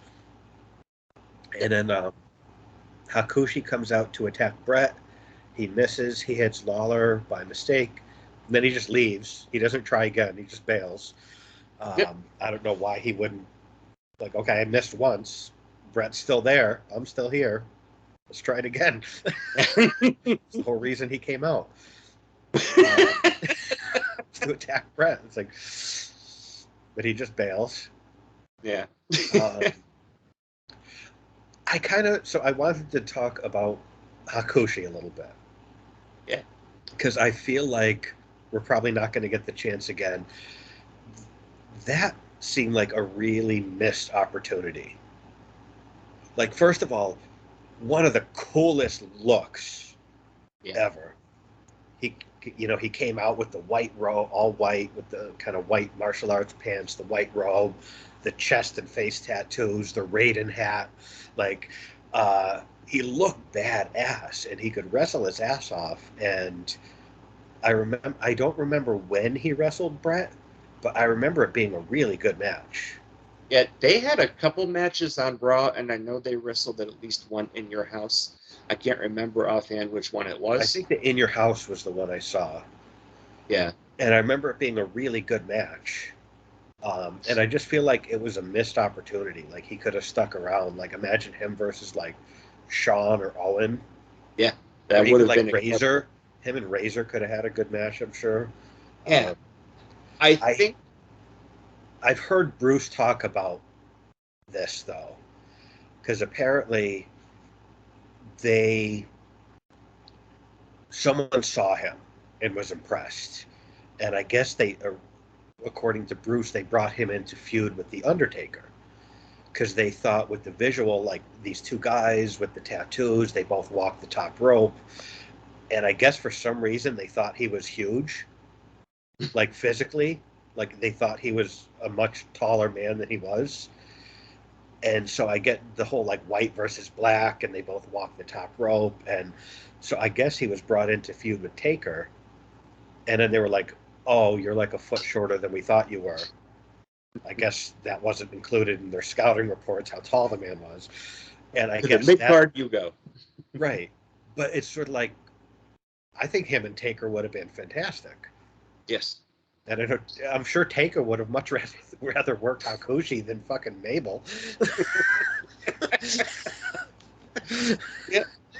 Well, and like I'm trying to think about that, and I thought that if he had been paired with a different manager, it might have worked.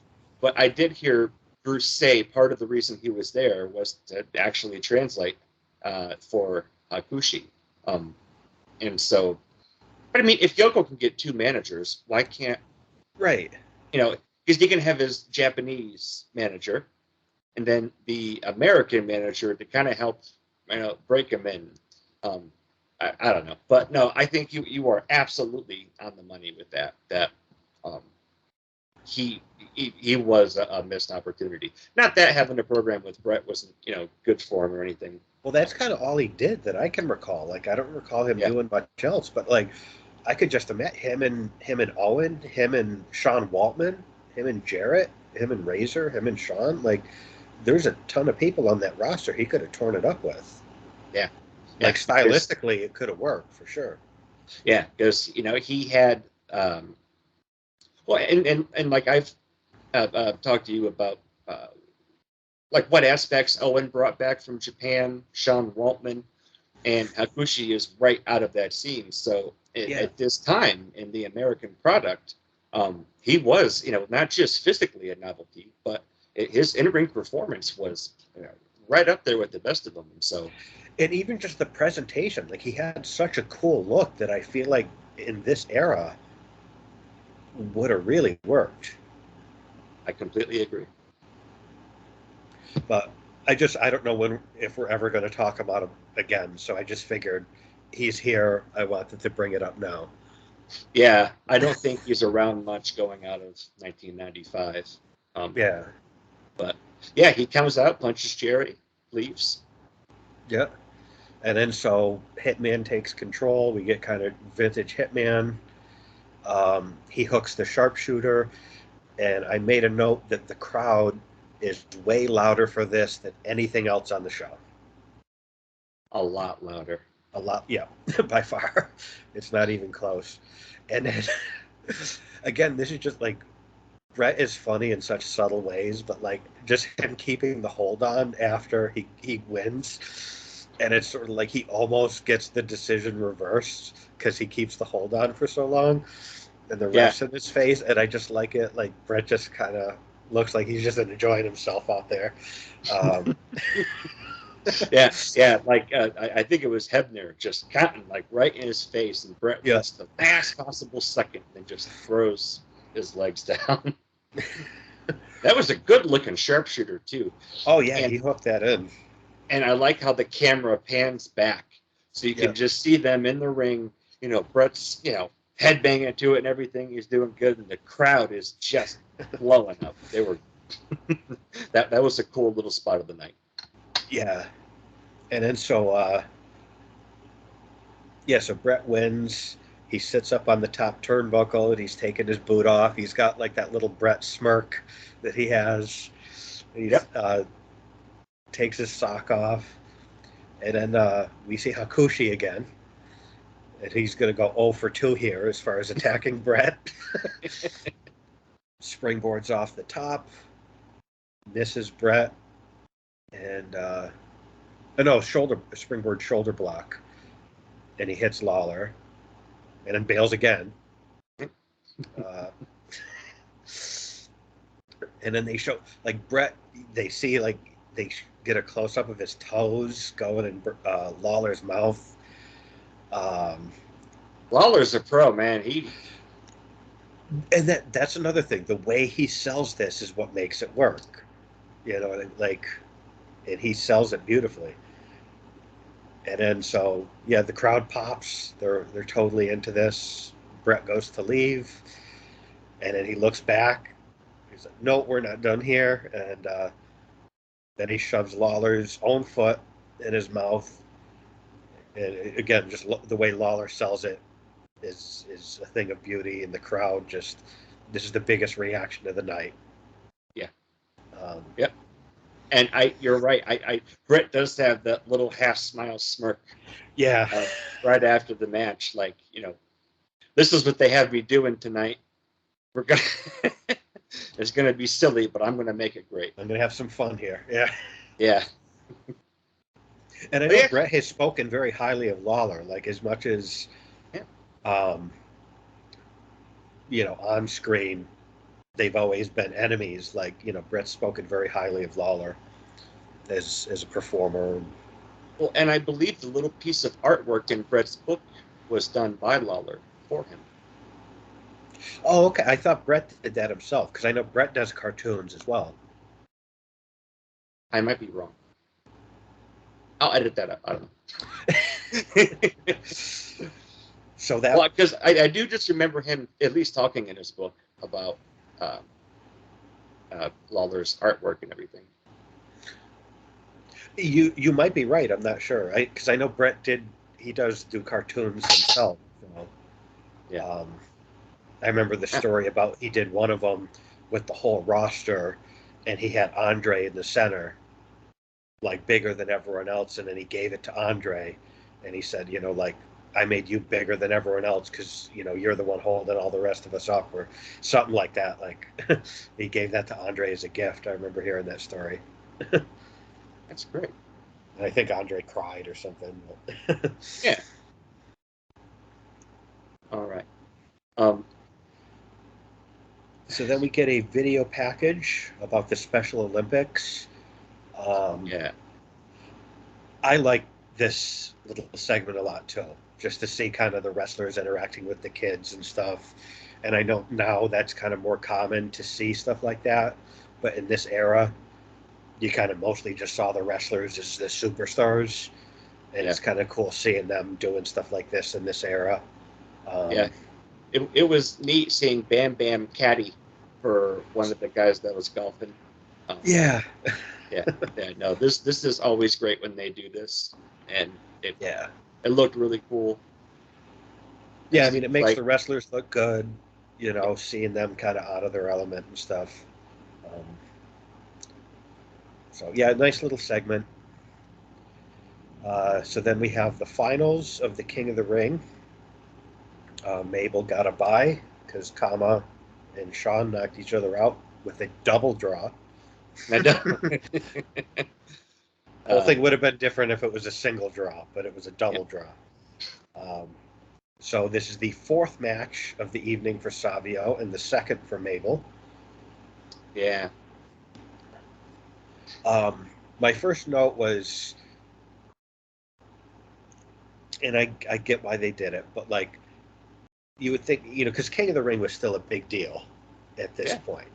It's not like now where it really isn't, and it hasn't been for a while. But in this era, it was. So it's a King of the Ring pay-per-view. This is the King of the Ring finals. No titles are being defended on this show.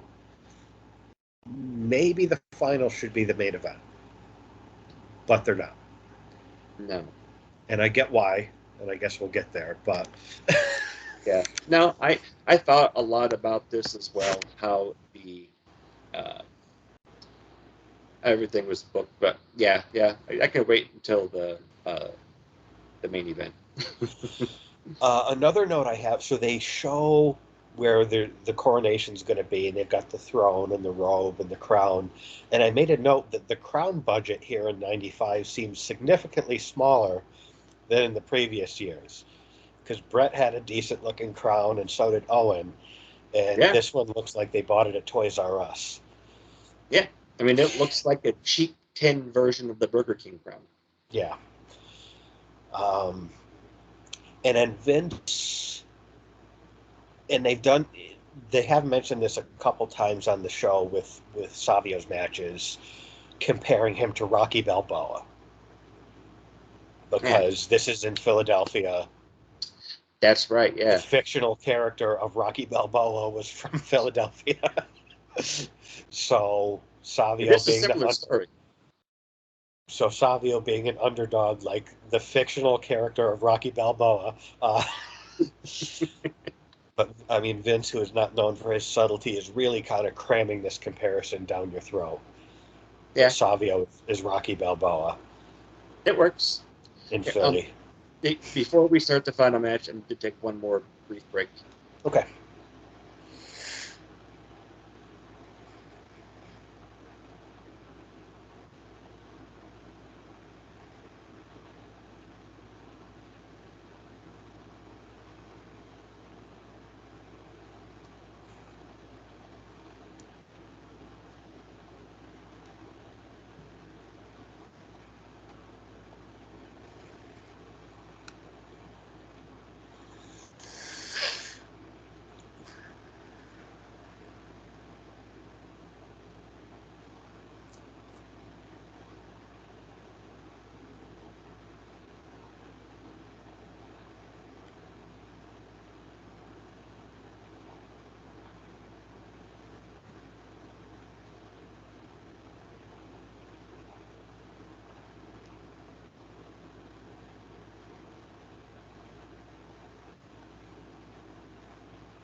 All right. Sorry about that. I just went and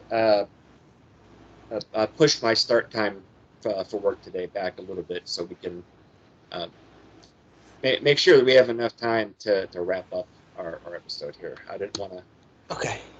force that, so sorry about that. Not a problem. Um. Yeah, we were. I think Okay. Yeah. just So Savio is Rocky Balboa. Um, and Savio, to his credit, he plays like the tenacious underdog well. yeah. The match is going, and then Mabel gets Savio in the single worst bear hug I've ever seen. And it's He, so bad that even Vince has to acknowledge how shitty this bear hug is. And he says something about how Savio should be more fatigued than Mabel, considering this is his fourth match of the night.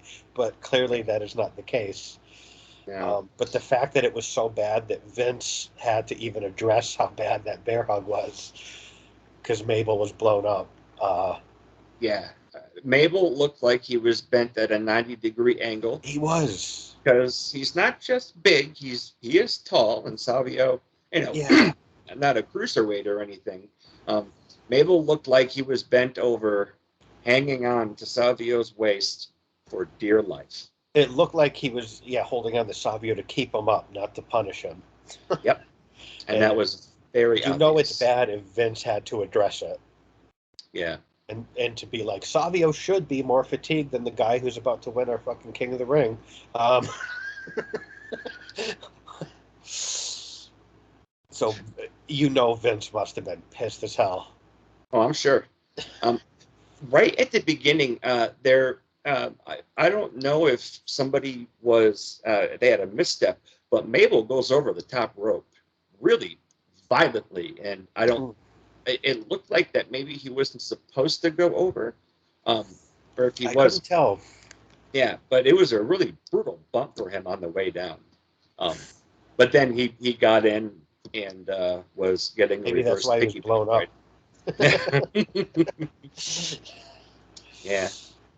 Um, at one point, and I'm sure you noticed this, and they've even played this on documentaries and things like that, you get a loud ECW chant, which I'm surprised it took this long for that to happen, Yeah. being in Philly on this specific show. But it's Yeah. It was a noticeable. good one. Yeah. Yeah, and I'm surprised there weren't more of them, and I'm surprised it took this long. um, so that was kind of fun. Yeah. I did notice here and there like some ECW shirts in the crowd and stuff.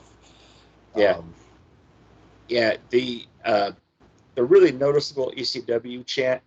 Um, and after Mabel's bear hug waist lock, um, put Savio in a chin lock. Really just gassed, just blown up. yeah, he clearly had nothing left in him.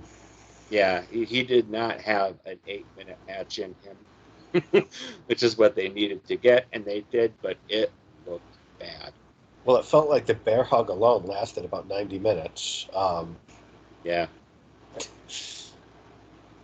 At one point, Savio hits a really nice kind of running spin kick, but he does end up getting splashed, and Mabel gets the win. Razor comes out and attacks Mabel and Mo, gets beaten down. Uh, Mabel hits an elbow drop off the second rope, which he looked very uncomfortable Yeah. delivering. And I'm sitting there, I'm even looking at the ropes that are like hanging on for dear life with that much weight on them. Yeah. So then 1, 2, 3 Kid comes out to help, and then he gets beaten down too, and then the ref breaks it up, and we get the coronation. My Yeah. first note about the coronation: how come Mabel gets a fucking sword? Owen and Brett didn't get a sword. Mabel also got a one-time King of the Ring championship belt. How did I not notice that? Was I that zoned out that I didn't see? He got a I belt? Yeah, that was kind of like belt trivia anyway. Yeah, they made a King of the Ring belt. I actually don't believe that he was presented to him, but I do think it was out there. Um, Oh, okay.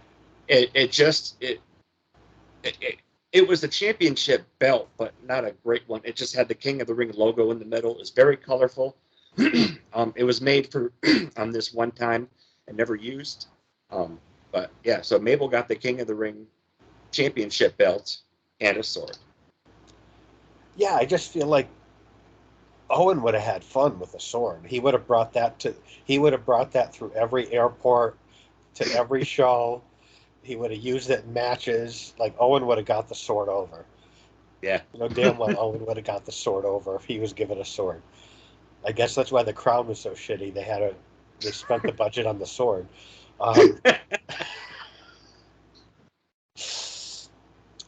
Um, so Mo, we had the bear hug was an hour and a half. Then Mo takes another hour and a half to read the coronation speech.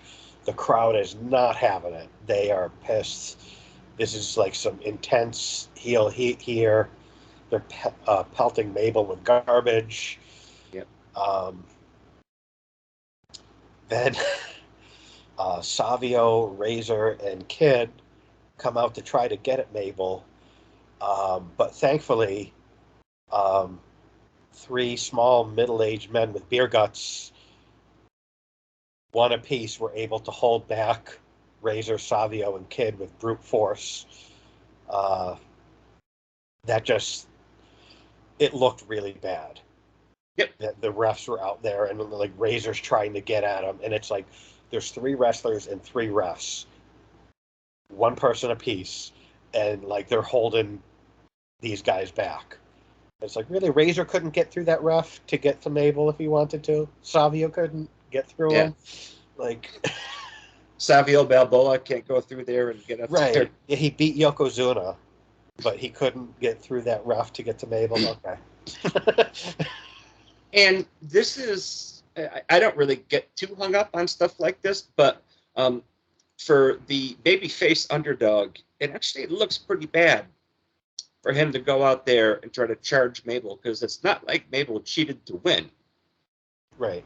And so for him to run out there as a sore loser afterwards with all of his buddies to try to attack him on the throne. I mean, maybe because of the beatdown after the match. I don't know. Yeah. But even then, these refs are bad motherfuckers because they, Mabel and Mo were beating these guys down, and these 2 refs were able to stop them with brute force as well. Yeah.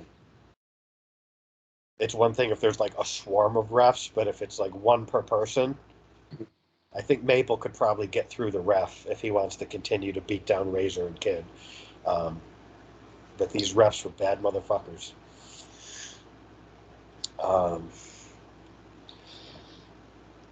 I will say, well, another thing I wrote too was like, okay, even if the wrestlers were not held back by the sheer brute force of the referees, Mabel still has a sword. Even if they get through the refs, they're still getting to a dude that's damn near 7 feet tall who has a sword. That's very true. Just the logic of it to me is just sort of like, maybe save it for Raw the next night. Yeah. Yeah. And he doesn't have a sword. I will say, though, the amount of heel heat that Mabel got here, I'm just sort of like, that's something they should have been able to carry on with. Yeah. And really make some money with. Yeah, because the whole Men on a Mission didn't pan out. So you turned him heel. You're putting him in with some of the company's main event guys at the time. He goes over Savio for this, and yeah, like I know there was something nailed Mabel right in the face. He looked pissed too. Yeah. That's the thing. You know Sure. what you're doing is working if you have people throwing garbage at you from the crowd. Yeah. Like, And you've got some heat. yeah, even though it is an ECW crowd, back then to start chucking stuff at the wrestlers didn't happen all too often. Yeah. So, yep, we've got King Mabel. Then they cut away to Jerry Lawler in the bathroom, and he's throwing up. He's rinsing his mouth out with mouthwash. He's squeezing toothpaste into his mouth. And then Vince, his delivery. How does it taste, Jerry? How does it taste? Just the way he delivered that line as Lawler's selling, like throwing up, and like it made me so happy. Just, how did it taste, Jerry? Yeah, like, what a pro! I loved it. Yeah, what a pro Jerry was. Yeah, just just the way he just mouthwash and just squeezing toothpaste straight from the tube into his mouth and throwing up. How did it taste, Jerry? I loved it. And I did want to get your thoughts on a couple things before going into the main event. But usually when you have either a double main event or something like this, there's like a palate cleanser match, right? And I think Jerry cleaning his palate was the palate cleanser. Leading up to the tag match. Yeah, I think you're right. All right, so the Mabel's King of the Ring. Yeah. And then, so we have Stephanie Wyand, interviews Tatanka, Sid, and DiBiase. It was a bit more of a subdued Sid promo than we Yeah. usually get. Um, Well, and and the last he's time we saw him, he was yelling at Jenny McCarthy. right. Yeah, this is. I did make a note. It was a bit more subdued from Sid. He talks about injuring Diesel's elbow, which they showed a clip of. He came down on the power bomb, kind of elbow first, um, and then he starts talking about like Diesel holding his mother during a storm because he's like afraid or something. Um, it was a weird promo, but like we've talked about, Sid kind of has this odd charisma to Yeah. him. So even though it was a weird promo, he kind of got away with it. I did like Diesel calling Tatanka Pocahontas. Yeah, so that we have Pettengill interviews Diesel and Bigelow. Diesel says, I'm not going to say I'm 100%, but he says even at 50%, he's too much man for Sid to handle.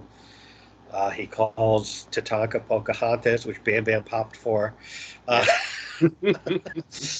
and Diesel is just like cool as hell here. Just like, this is Big Daddy cool. Just Yep. laid back, just cool as hell.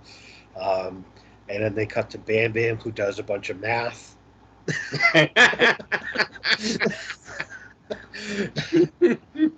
um,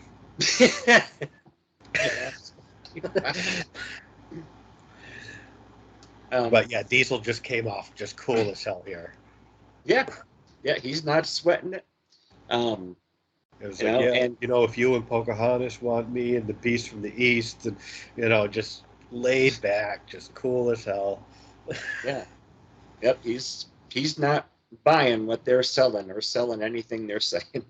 Yeah, Um, yeah, I do enjoy, or I have enjoyed rather, going back and watching, the Big Daddy Cool era of Kevin Nash. yeah, And because we've got the cover of this from him being the bodyguard to him, yeah, his IC run, and um, now this, and kind of yeah, his look has evolved, and his character and his in ring ability. yeah, Um, yeah, and it's well because right around this time, he, within 1 year, he held all three titles yeah, in the uh, WWF, which is noteworthy, and I think it worked for him. Obviously, yeah, um, I don't think there was anything. It seemed very organic, and he seemed right at home yeah, in like the main event spot. He's already main evented WrestleMania. kind of. Um, yeah, we're gonna ask his tag team partner about He's main this. evented WrestleMania asterisk. And he retained, which at Which least is back then, rare. yeah. Yeah, I don't know about now that we're like 40 WrestleManias in, but traditionally, the champion retaining is rare. Um, yeah, because this was also when the title didn't change very often, and not everybody got a turn with it. yeah, So, yeah, no, that was a big deal that yeah. he main evented a WrestleMania and he retained. And I really liked how he responded to, is the elbow 100%? Like, no, I'm not going to say that. It just, I don't know. Like Yeah, everybody said, it was just cool. yeah, and that's the thing. Like you always, you know, Hall and Nash, cool. You know, Yeah.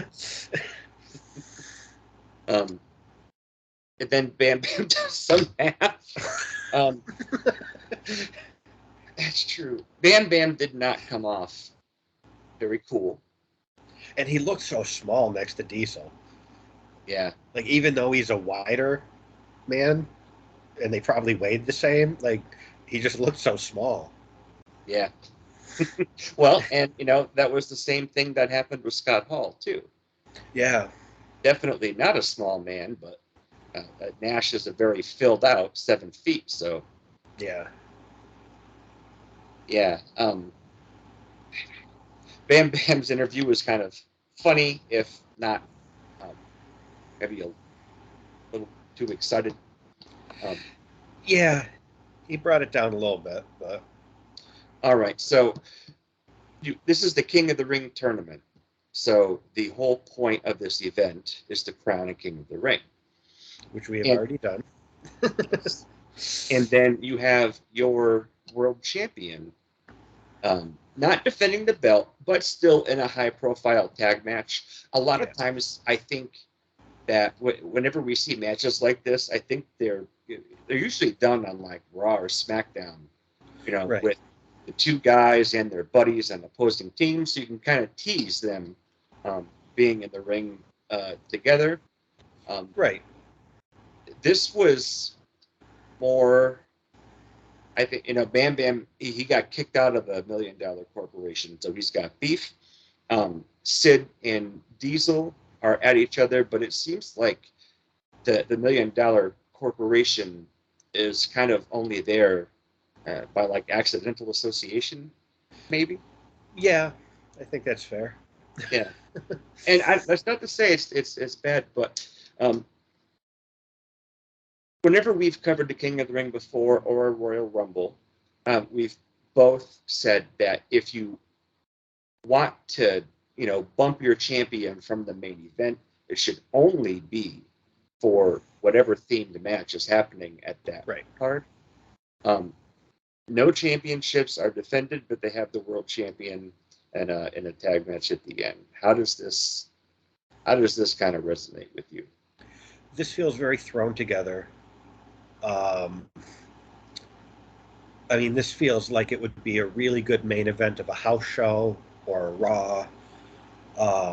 This does not seem like the main event of a pay-per-view.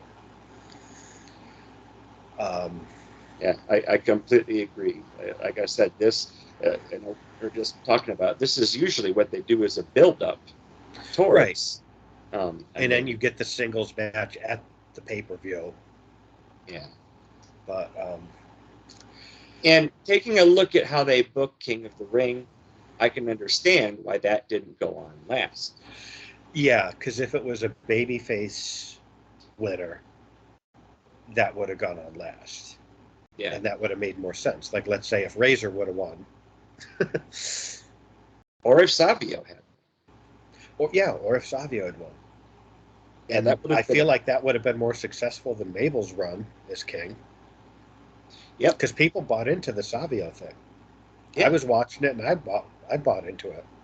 Like, yeah, I want to see this guy win. He's been working hard. Like, what do you think that Savio falling short and Mabel going over did for each of them? What do you think they were trying to accomplish, and what do you think they did accomplish with the underdog coming up short?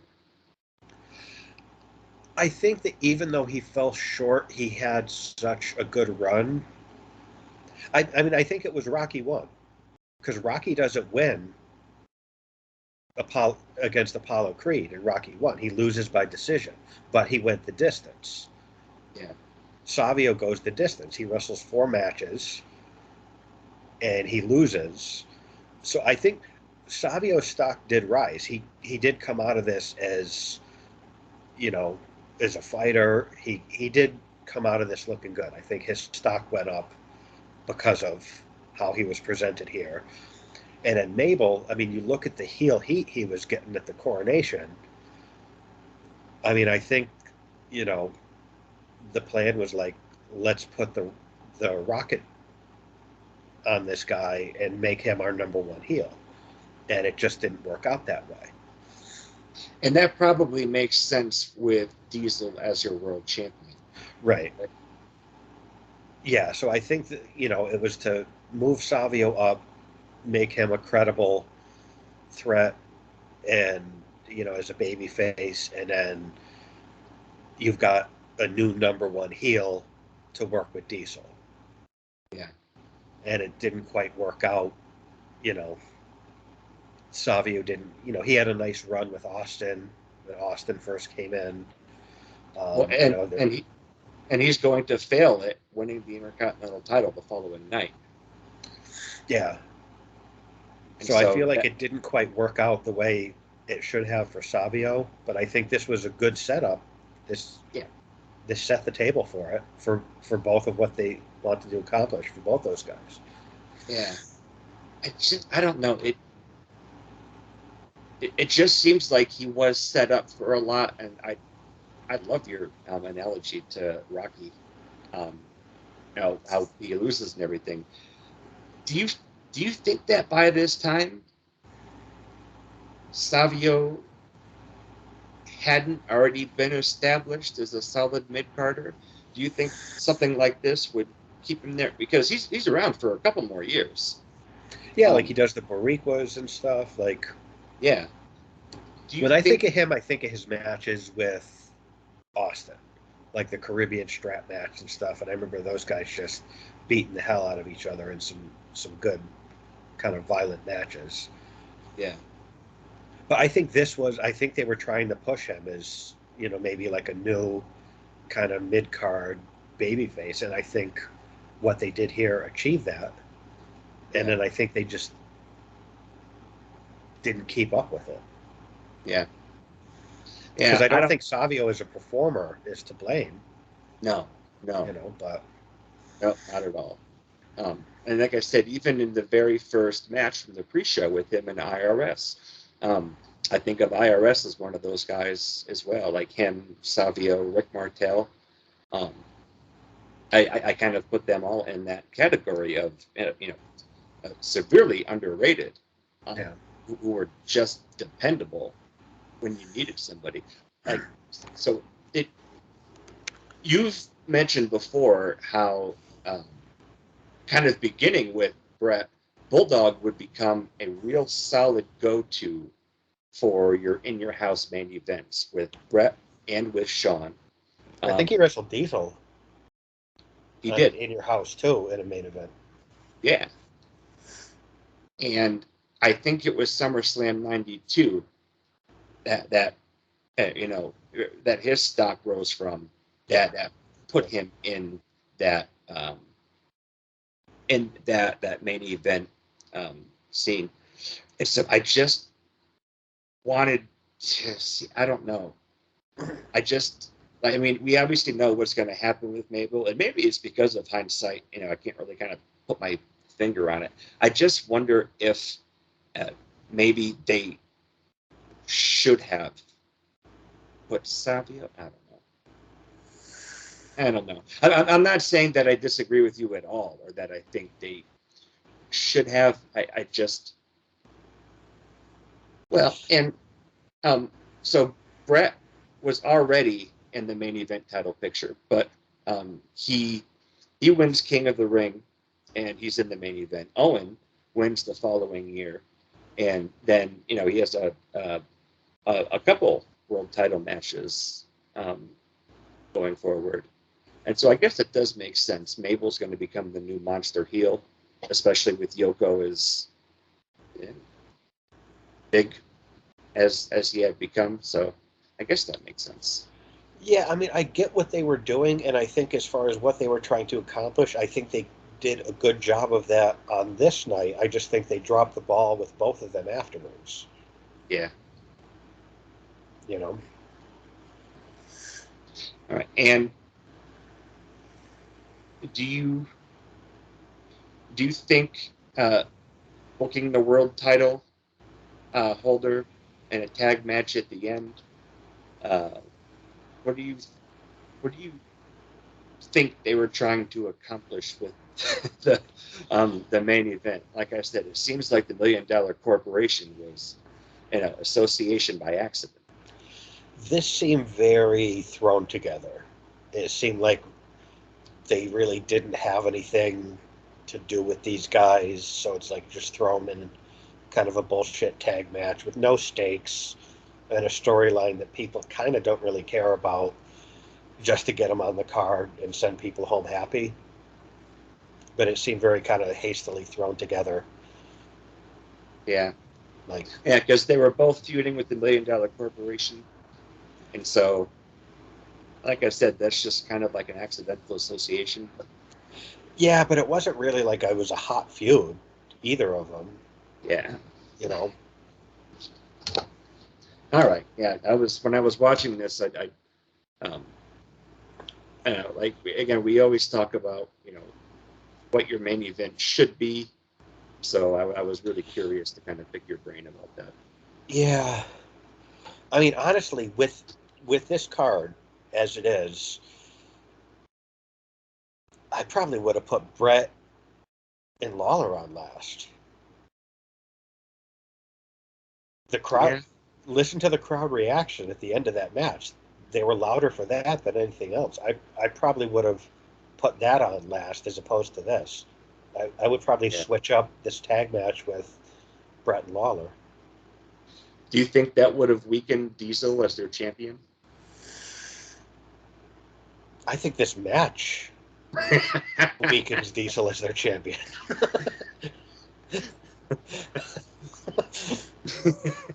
Well put. The fact that this is what they're doing with their champion weakens Diesel as their champion. But yeah, I probably would have flip flopped. Now that I think about it, this tag match with Brett and Lawler, because that would have been a fun way to send the crowd home happy. Yeah, Because that got a bigger reaction than this. yeah, quite a bit bigger.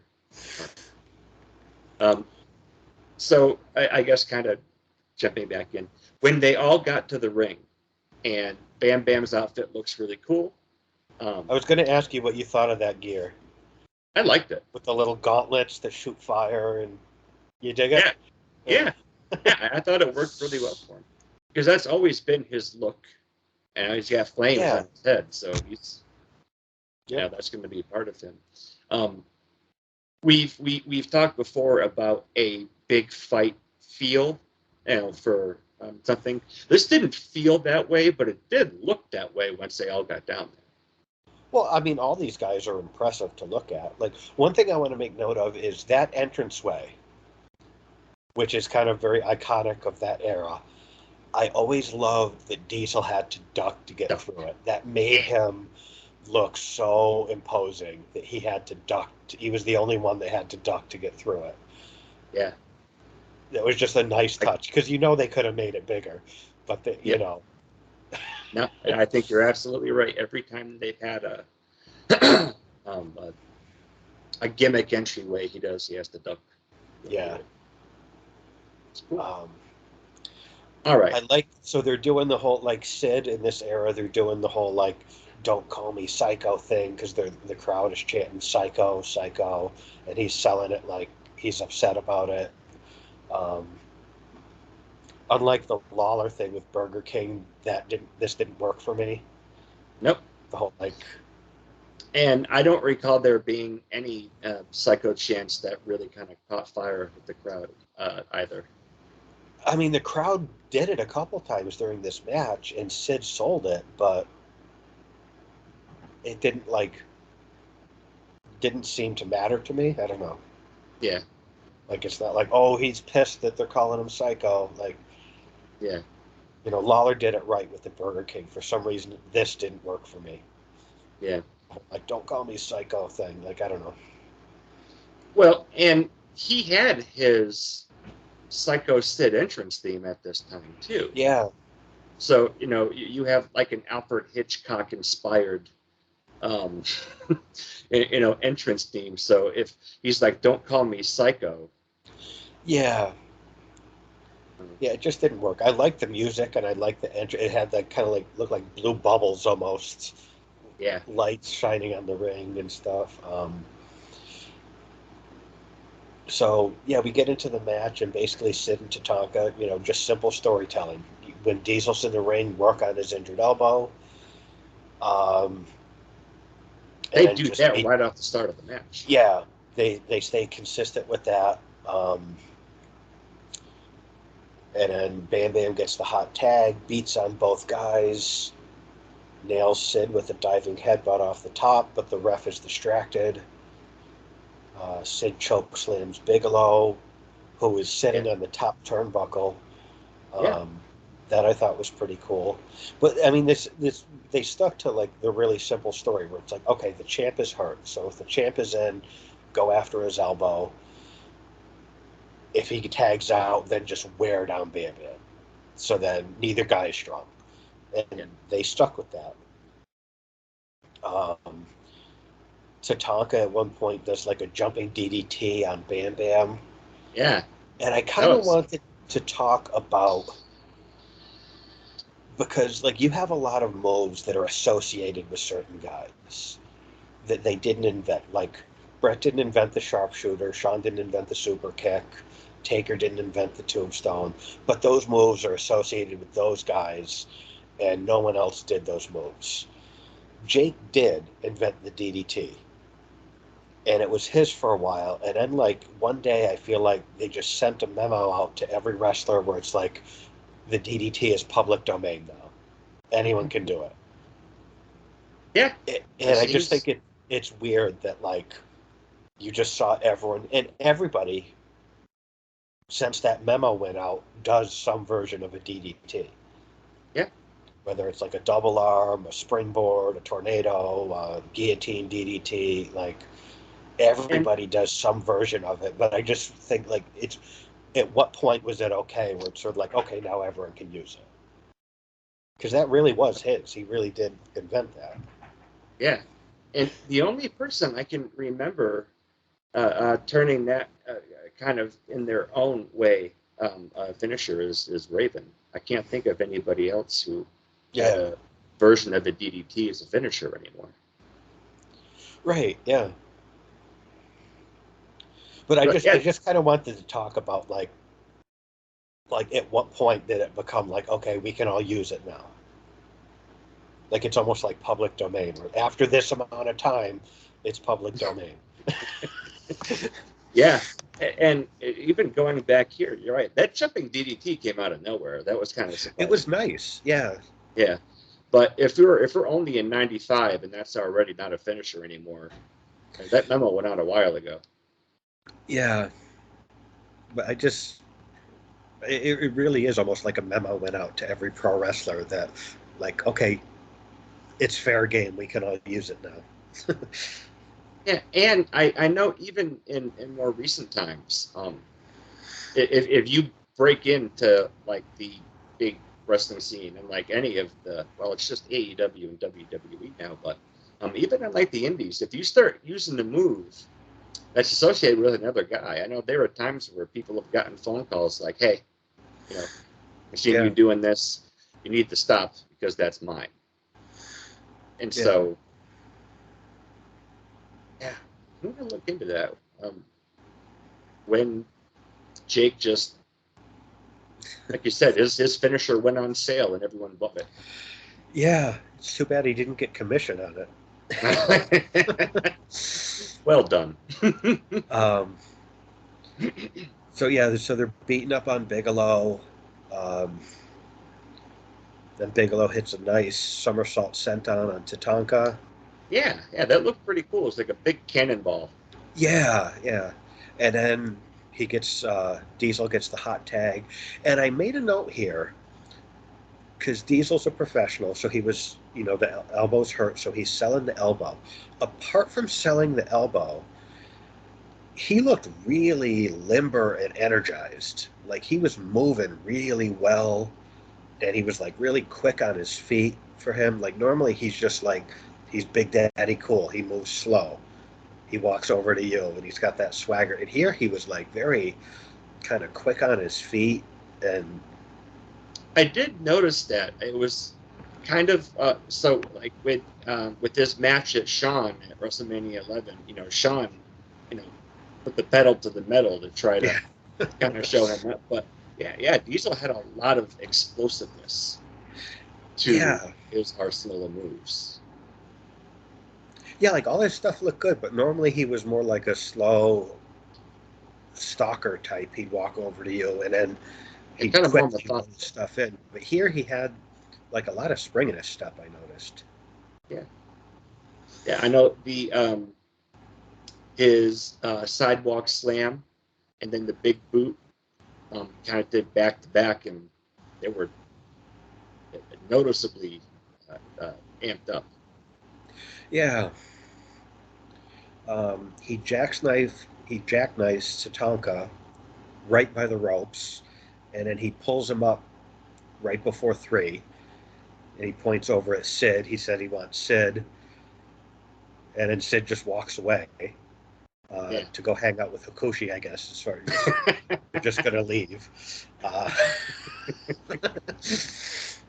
So then Diesel hits an elbow drop, pins Tatanka, and then we got that. I know I've talked about it before. I genuinely love mid '90s WWF Pyro, and we get it here. Yeah. I got some, I don't know, kind of vibes from this finish that I did with the Rhodey and Bob Holly. That jackknife to Tatanka was awful, and Yeah. he has a hurt arm, so that's why. But I don't think he meant it to look as awful as it was. It wasn't his best. No, and then even then, just maybe the timing was off. With him pulling up Tatanka, and because the announce team was not really explaining things very well from what I can remember. And then just how Sid was, he points at Sid, and Sid just leaves, and DiBiase's like, what are you doing? And because I just didn't see why he would just get down and walk away. Well, that's the thing. Like, I feel like this is kind of robbing, you're already robbing people of a title match. Yeah. What people care most about is Diesel and Sid. And then you're robbing them again by not seeing, like, the whole point is like, okay, I can beat this guy. I've got him beat. I want you. And then so you deny the fans that after you've already kind of robbed them of the feel-good moment with the King of the Ring winner, 0 title matches, and then you've got some thrown together bullshit tag, and then you don't even get to see the two big men kind of resolve anything. Yeah. Because that's what people wanted to see is Diesel and Sid. They wanted to see Diesel win, and then, so you deny them that. Yeah, I don't know. And again, maybe it's just because Sid was a little psycho. He just gets off. I mean, like if it was, I don't know, like Tatanka, was just about to get pinned, but Sid just hopping down the minute Diesel points to him, and then just walking away just seems like DiBiase is really confused. I think he's because he's supposed to be, but that I was just as confused. Yeah.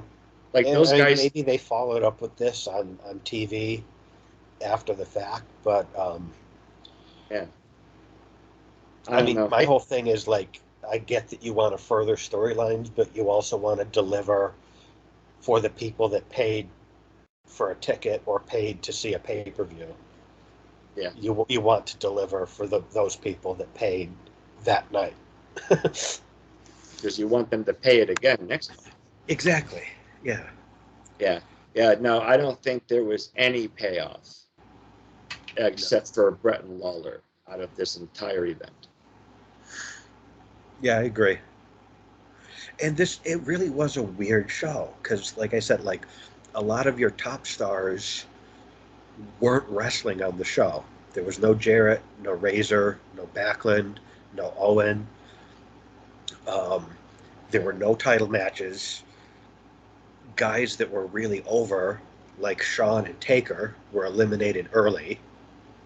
Yeah. Like the whole thing just seemed very second rate.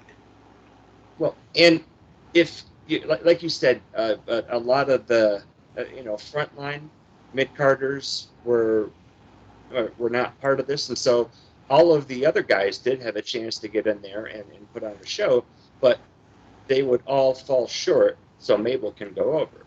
Right. Yeah, it's almost like the B squad of the new generation kind of got their time to shine here. Which is kind of, if I'm trying to find like some sort of saving grace to this show, it's that guys like Rhodey and Savio and Bob Holly got the spotlight here and got to put on some good matches, which they did. Yes. But it's almost like the B squad, new generation guys stepped up here. Yeah. I think that's perfect. Um, yeah, like I said, the finish just seemed a little, I don't know, off point. I was just kind of like, I get what they were going for, but for whatever reason, it just didn't land with me. Yeah. And like you said, we're already in a thrown together tag match with the world champion to avoid, you know, outshining, I guess, Mabel's uh, winning King of the Ring. Then if you Right. have Sid and Diesel after that, Yeah, you don't even deliver on that. Like, you give people a bullshit tag match, and it's like, all right, well, at least we'll get to see the thing with Sid and Diesel get resolved. And then it's like you rob people of that. It's like, yeah, yeah. And so that's King of the Ring 1995. it certainly was. I don't know. Were there any any overarching thoughts about the event as a whole, or anything that really stuck out? Well, I mean, do we want to do the match of the night and the moment of the night? Absolutely. Okay. Yeah. Um, my match of the night, my first instinct is to say none. But if I had to pick one, I would go with Sean and Kama. Yep. Me as well. Um, Even though some of the other matches were a lot better than I had thought they would be, Sean, was finally, given a lane to go in, and he was taken off, and it was, in my opinion, by far the best match on this card. Yeah, and I think that's kind of the takeaway because we talk about kind of what happened built leading up to these shows we cover and then what happens to follow. And I think that's kind of, as far as what's to follow, it's sort of like Sean is untouchable. Sean is on his way to becoming the man. Yeah. And you see it in the way he performs here. Yep. Yeah. No, I loved that match. It was really great through and through. And again, thinking back to some of the other time limit draws, um, probably because Sean was in this one and not those ones, but they weren't kind of telegraphing there's going to be a time limit draw with 4-minute rest holds. Yeah. Yeah, because I mean, a time limit draw with Sean in the ring is very different than a time limit draw with Lex in the ring.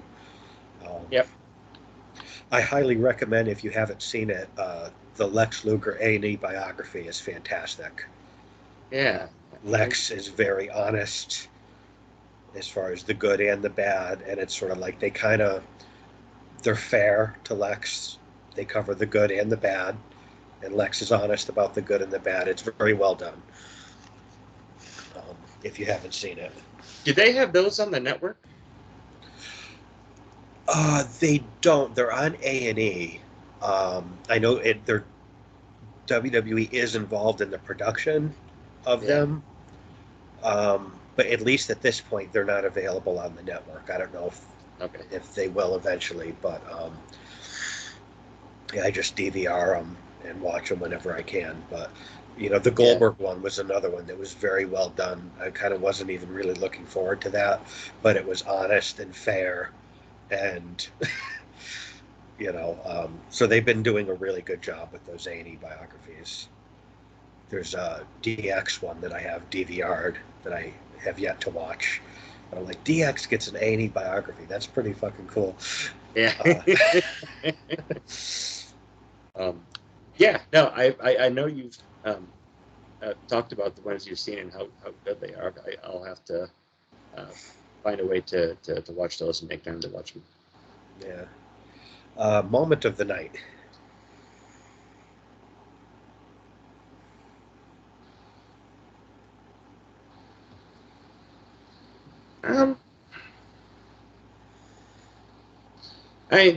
Um, the thing with Lawler I thought was pretty funny.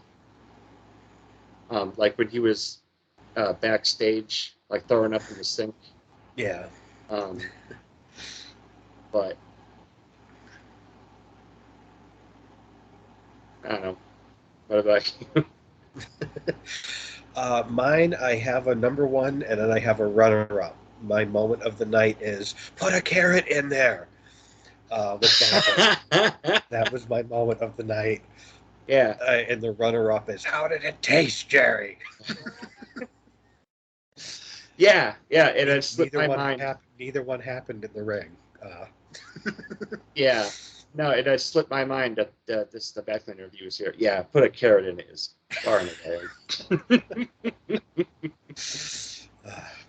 Um, yeah, and I'm gonna have to go back and watch that thing with Jerry because I can't remember offhand Vince asking him like that. Yeah, just the way he said it, and then I think Jerry even threw up more after Vince said that. Like I think Jerry sold Vince saying that. That's fantastic.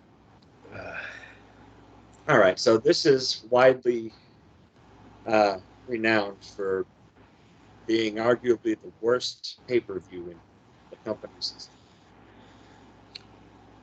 Do you think it lives up to that?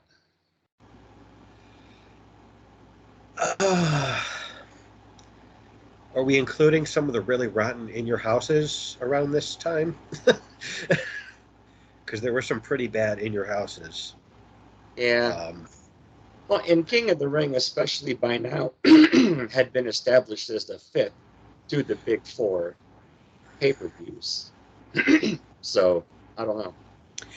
I mean, that's the thing is like the last two King of the Rings prior to this were important, and even the next couple would be very important for establishing new stars. That was kind of what King of the Ring did, and yeah, this just fell short.